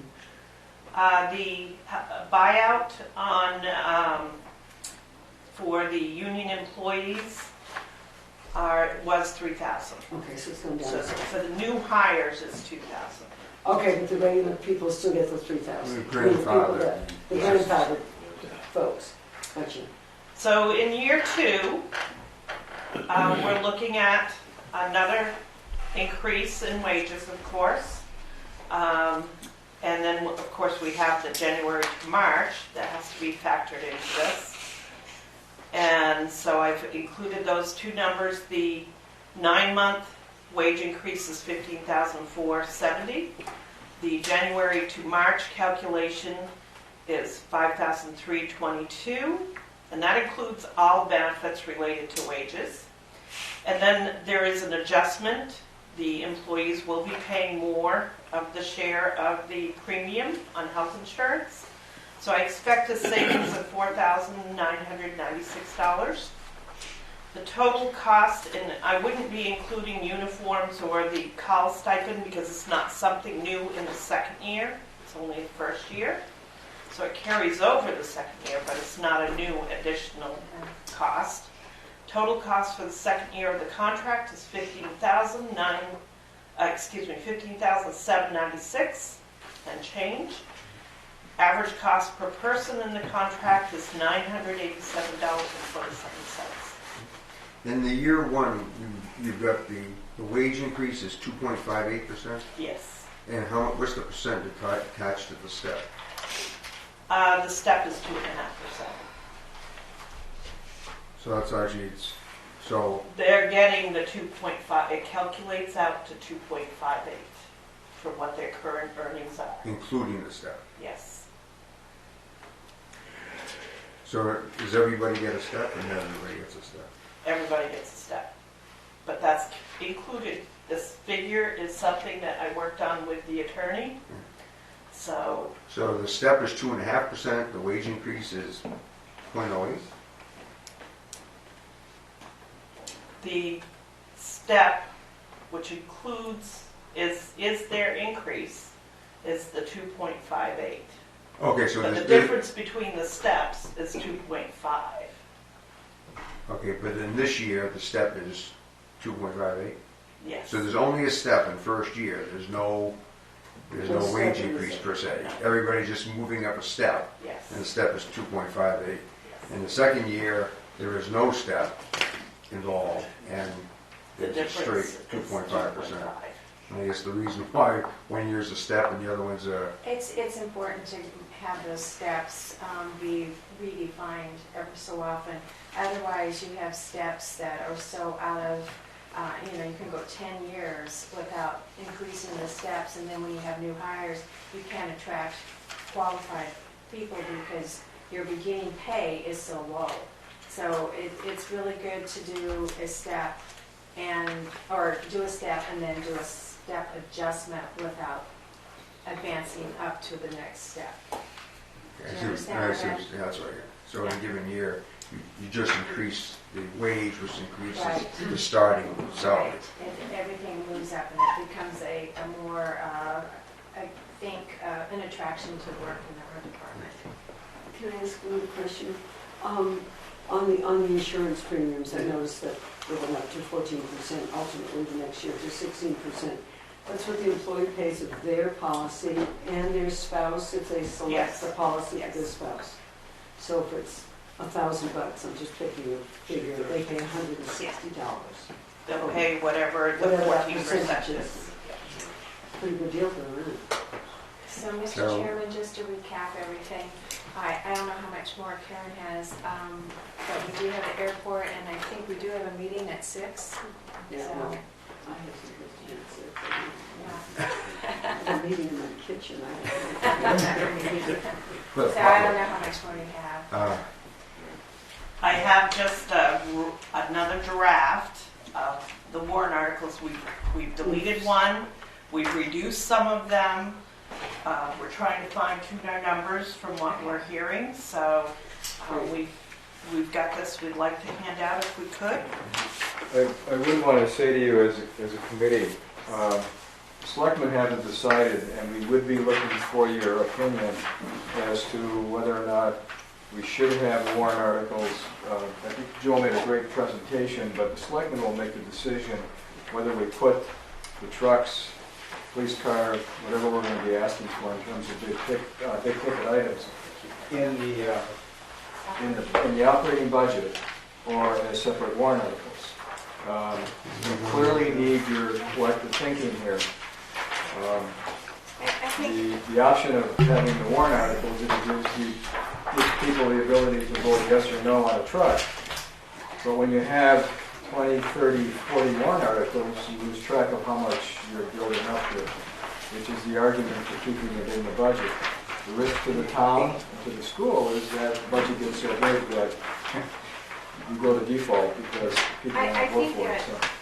Jim had brought up a good question about, what is the replacement schedule and what is it based on? And, so if the committee understands what that is based on, what the replacement schedule is based on, Right. then perhaps we could go and endorse putting those things into the budget.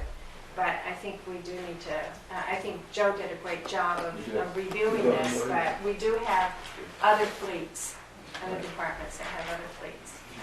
We'll defend these recommended purchases, whether they're in the budget or they're separate warrant articles.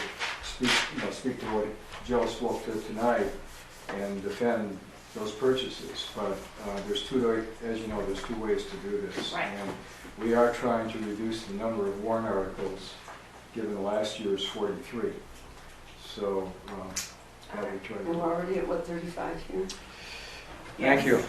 All right, thank you. You know, something to think about too is with the budget being about a 1% increase, maybe this would be the year to move some of those over and still keep it within, 3%. I just want to note that there's only 5 changes on this overall warrant article summary. The first one is the fire department. They gave me the lowest bid that they just recently got. The previous report I gave you was over $50,000. That's number 3. Oh, So you see the little gray mark on the Fire or police? That's police, that's fire. I'm sorry, I said fire. No problem.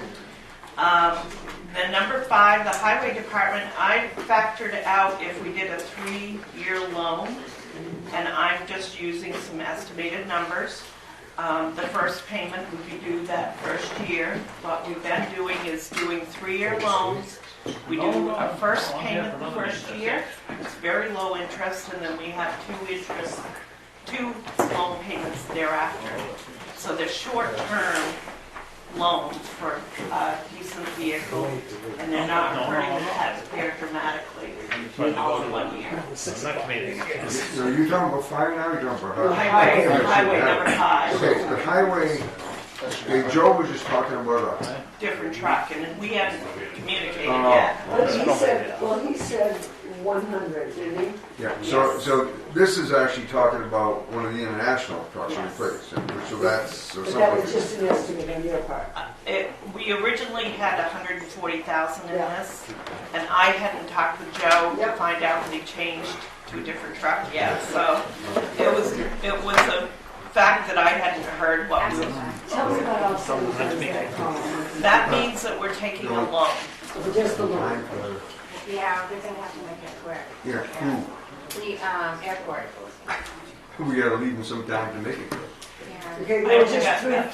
two things. Okay, Transfer station, I also factored that onto a 3-year loan. Okay. And then the ASME union, you already know what I've estimated for tax impact. I put rounded 16,000. And then we removed Parks and Recreation, had a part-time person on here. We've removed that. Okay.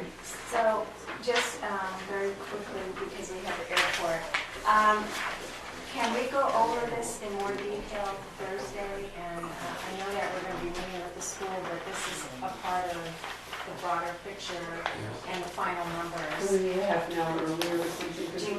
Yeah, it's going to take some time. I mean, I know we'll lose each other at 6 o'clock, so Yeah. if we could meet at 3:30, will they let us in at 3:30? I'm sure we could do that. I'm sure we could, yes. I can find You know out. what? Can you do that? You wanna do that? And you'll notice it, or who will notice it? Can we notice this? Yeah. Okay, let's do Yeah, that. let's see on those. All right. Yeah, we gotta be there. So we're looking at 3:30 on Thursday? Yeah, 3:30. at the high school where. With the intent of going over, Yeah. Yes. and even in half an hour, we're going to Well, let's I'm ready. Sorry, Karen, thank you very much. I hate to rush it, but just a matter of getting it. If somebody would like to sit up here, Yeah, we can. I need a chair.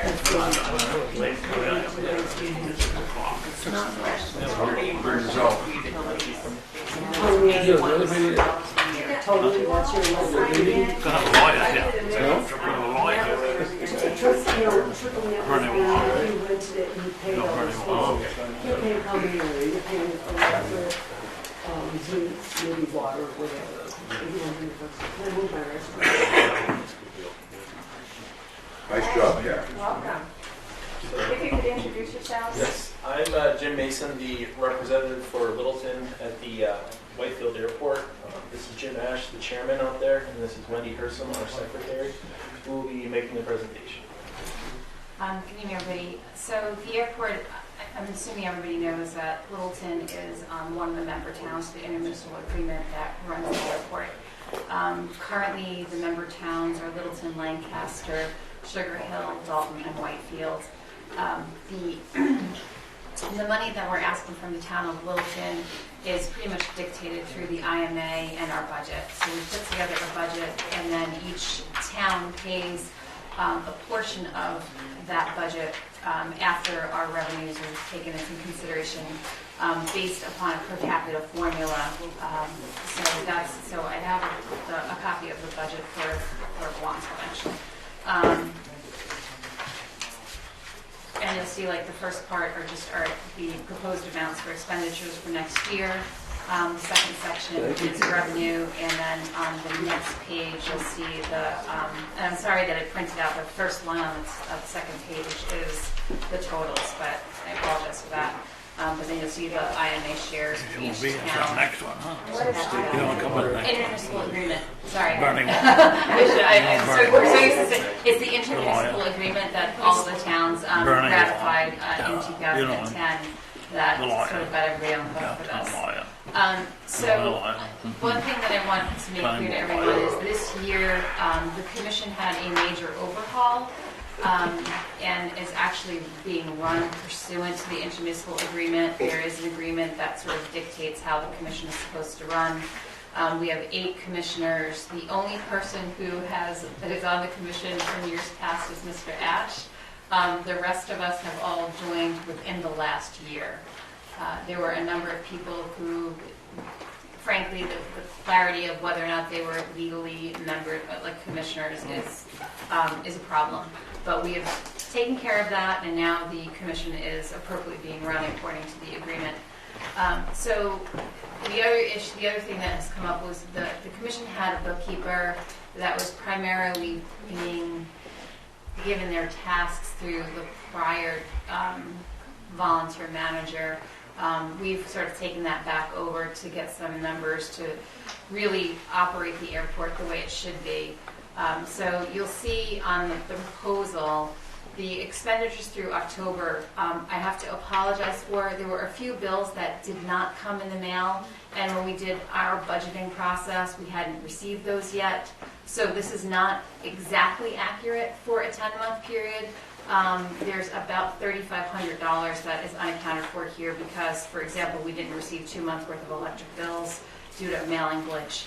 And the electric bill runs about $800 a month, give or take $30, $50 a month. So that number should really be $77,000 for through October of 2016. So what we've done in the past, the airport, I'm not quite sure how they did their budget, frankly. They had like different categories that really didn't make a lot of sense to us. So we actually portioned out for what we're really spending monies on to operate the airport. And a lot of what the airport does is dictated by the FAA in terms of maintaining the runway, lighting, and the like, so that we're in compliance with FAA regulations.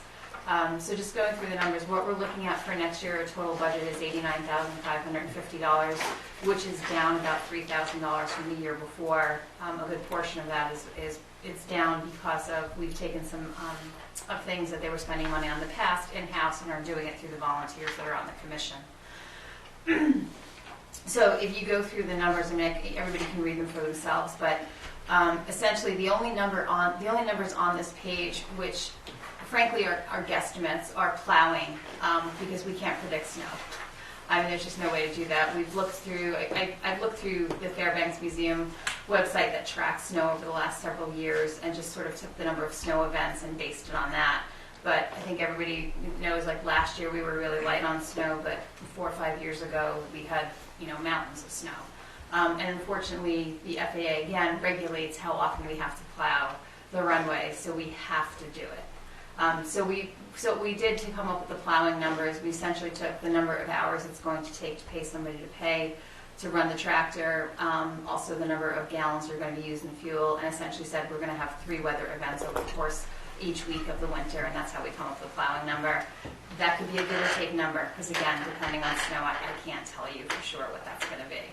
The rest of the numbers are pretty solid in terms of what we've tracked in terms of expenses and what we've actually expended monies on. We've done some savings in different areas. I can tell you that one of the line items that are way down from years past are office supplies.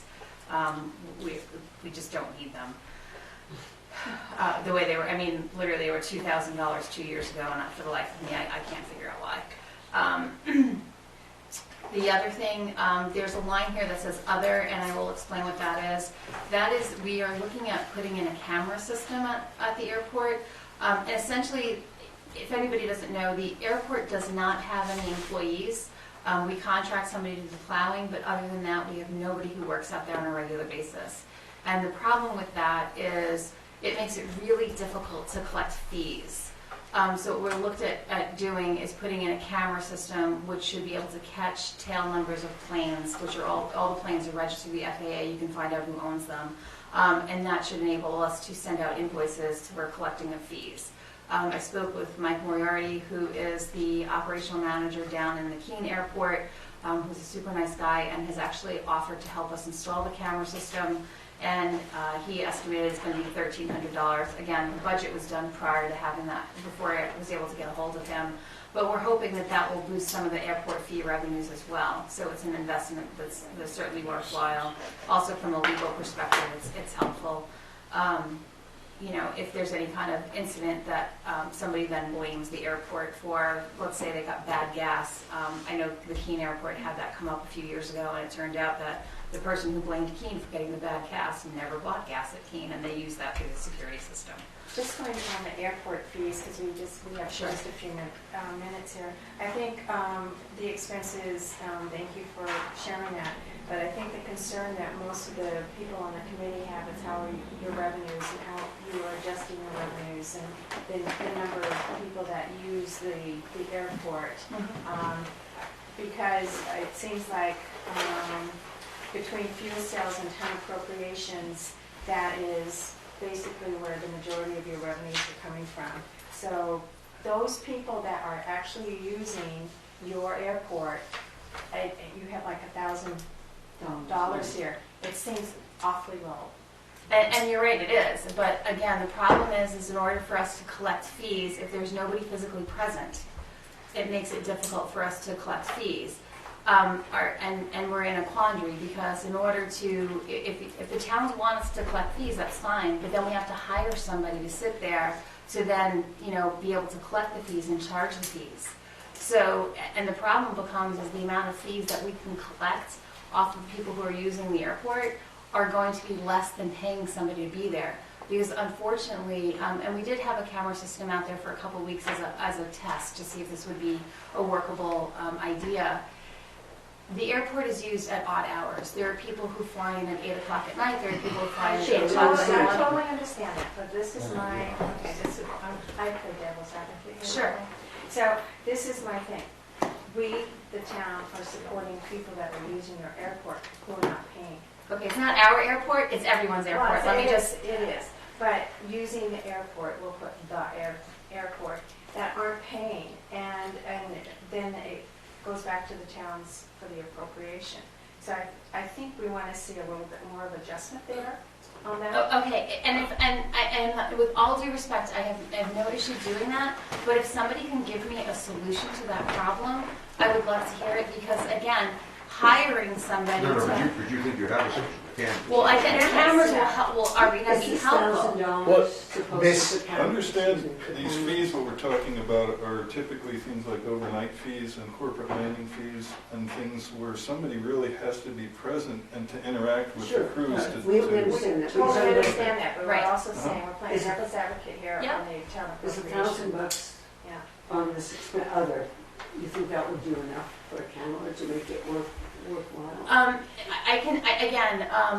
A gentleman who he actually became a camera dealer because he found out that, I won't get into it, but he indicated to me that the camera system that they have, they can install 8 cameras, they can get us 8 cameras, which should help. Now, having But said who that, monitors those cameras to bill the people? You have no staff. me. You, as a volunteer. Okay. Just Honestly, me. Okay. Yes. Good question. And I'll be honest with you, I mean, I cannot do this indefinitely. I mean, I'm spending probably 10 to 20 hours a week dealing with the airport. We totally understand. Yeah. We We get that. understand your side, but this is our. Sure. Here's the other quick question. How many people land in the Whitefield Airport that you know of in a year that you collect fees from? Or should collect fees. Or should collect fees from? Well, again, it's really hard to say that because we don't have somebody there monitoring. And I actually looked into doing a study to see, because I know this is a question that's come up. So I actually did a little research about doing a study to figure that out. The study is cost prohibitive. Now, I can say that we put a test camera out there for about 2 weeks.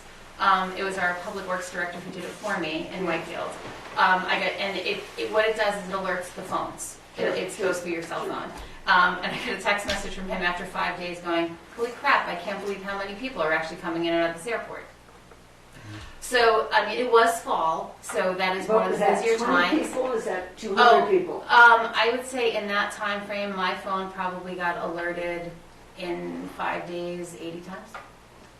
And what would a normal landing fee be for a Cessna 172? Okay, it depends. But roughly, I mean, we're talking... It depends, because again, private planes don't pay landing fees. So if it's a corporate plane, there's a landing fee. The private planes pay tie-down fees. That is across the board in airports all over the country. If we start charging landing fees for small aircraft or pleasure aircraft, people are not going to come to the airport. And I think what people need to understand is the airport is not a business. It is a piece of infrastructure, much like your road. So, you know, you don't charge people to drive up and down Main Street to come to Littleton. And what the airport does is it enables people who come into the airport to get to the area. Pilots, the piloting world, the aviation community is a wealthy community. And the people who own private aircraft, and I mean, I did a bunch of demographic research on this, they spend a lot of money on hotels, restaurants, spas, luxury type items. And I can give you an example. We had a gentleman who flew into the airport. We had a fly-in this year. I don't know if anybody heard about that, but we did a fly-in in the fall. We had about 700 people attended. It was open to the community members as well, so anybody could come and spend a day at the airport. And we had a number of activities out there. But this gentleman flew in from New York City. He was a hedge fund operator. He owns 2 planes. He stayed at the Mountain View Hotel. He came to eat dinner at Bailiwicks. And I know this because he was disabled and I wound up rendering him a bunch of assistance to him. So as a thank you, he insisted on taking me out to dinner. So in the course of that, I had a conversation with the gentleman. Fell in love with the area. He and his significant other are talking about buying a second home up here. I know he came to Littleton. He rented a car from Enterprise Rent-A-Car. And that's a demographic that we are trying to attract right now. I can't ask the gentleman exactly how much did you spend in Littleton, but I can tell you just from the things that he told me he and his spouse did, there's no doubt in my mind in the 5 days he was here, he spent $3,500 at a minimum. Well, and that filters into the communities, and it's an infrastructure that brings economy to our area. I don't think anyone on the committee really expects that all of your expenses are paid by the fees. But we just like to see that the fees are increased and represented more by the I have user. 2 other questions. Sure. Okay, first of all, the IMA. Yes. Is that a binding agreement? Are we just part of it? Why isn't Bethlehem and I'm looking at Franconia not part? So the intermunicipal agreement was something that was brought to the towns, I believe it was 2010. It was presented to a number of different towns, and towns voted on whether or not to be a part of the agreement. Littleton was one of the towns that voted to be a part of the agreement. Bethlehem did not join the agreement. Franconia actually did as well, and so did Jefferson. Jefferson 2 years ago withdrew from the agreement. Franconia this year, we actually discharged them because they were not upholding the agreement in terms of like contributing anything to it. So the issue became, if you're in the agreement, you have a seat on the commission and then get to decide how to spend money and what is going to go forward. Franconia was not participating in any way, so it didn't make sense for them to remain on it. Is a dollar amount binding? Yes. It is? According to the agreement, yes. It is done on a per capita share. So we are bound by an agreement to put on our budget yes. that amount of money? Yes. I mean, now, with that said, I mean, you certainly can say, we don't agree to the $89,000 and we have an issue with what your budget is, and say, we don't want you to spend this or that. I mean, that, I think, is something the town can challenge. But we did have a public budget hearing last week. We were not challenged in any way. I don't even think anybody from Littleton came to the public budget hearing. I don't know about it. You did, because it was put on the website. You were notified. The select board? Yes. Yes. Just curious about those 2 items. Okay. Right. Are you asking for money on a warrant article or? Yeah, just one second. the gasoline sales you make, Yes. how are those tracked? It's all done through, it's all computerized. So there is a self-service. There is one credit card. It's only a credit card system. So somebody pays by a credit card, and then it goes through a company called AppSale, AppFuel, and they automatically deposit the money in our bank. Okay, so if somebody lands and doesn't buy gas, that's one thing. But if somebody bought some gas, Yes, obviously, absolutely. Who's that component you know? You do when they arrive that way. Yes, we do. Okay. And they actually, part of the credit card transaction, they put the account numbers into the transaction. Transaction. So we can track to some extent who's Cross-verify, landing. yes. Yes. And you said that by being a part of this, we have a seat On the commission. Who's the That's representative? what- You? Yeah, that's Mr. Mason, yes. Okay, all right, Yes. okay, I didn't know. And I can speak for them, because I was there when the old management was present. And I can say in the last year, because I've been on the board for roughly a year, it's been a drastic improvement. I mean, they are working very hard, all the commission members, and really bringing a lot of things to light, doing them properly, following proper procedures, and they are working incredibly hard, and they've done, in my opinion, an excellent job. And just one other thing I want everybody to realize, if you look through the proposed budget, there's nothing in here for promotion. But part of the fly-in is we raised some money, and we're going to continue to use those monies to continue to promote the airport and for marketing purposes. And one of the things, again, that's unique about the aviation world are pilots love to fly. They look for excuses to fly, literally. So if you can create activities at your airport, it's going to bring people in. And I can legitimately say, after spending many hours sitting at the airport working on paperwork and trying to straighten out the office, I've met a number of people who come in, and the people who have flown in here, they love the area. I mean, they really, really do. There's a gentleman I met from Kansas who's been flying here every year for 25 years. I mean, he's got a little plane, and he flies all the way to Kansas, from Kansas to come here. And, you know, he was very vocal about, it's a wonderful place, I come every year, and he comes here and he spends money here. So I think that really the attitude about the airport, people have to kind of like shift the theory of the airport and not look at it as a business, but as an infrastructure to be a vehicle to bring economy to the towns.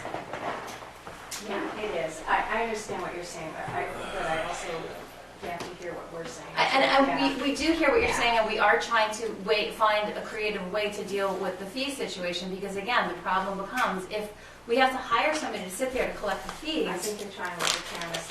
So next year, we'll have an update on how well the camera system works. So that is a That's beginning. good. We're not asking for a lot. Okay. That is the beginning. And How it's much? 8,900. How much? 8,900. Is it in the warrant or is it in the budget? I believe it's in your budget. Yeah, Okay. yeah. Should come close to it. Yeah, it's in the budget. And the other thing that we are shifting a little bit is we're actually trying to make it a place that people in the community can actually come and appreciate too.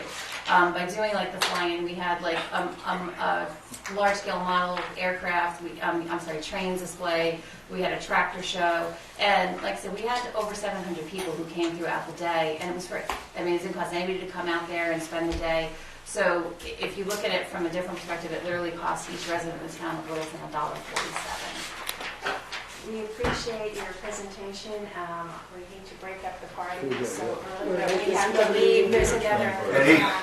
There's another meeting that starts at 6 o'clock right here. That's what we're just saying. Eddie, you wanted to clear one of those.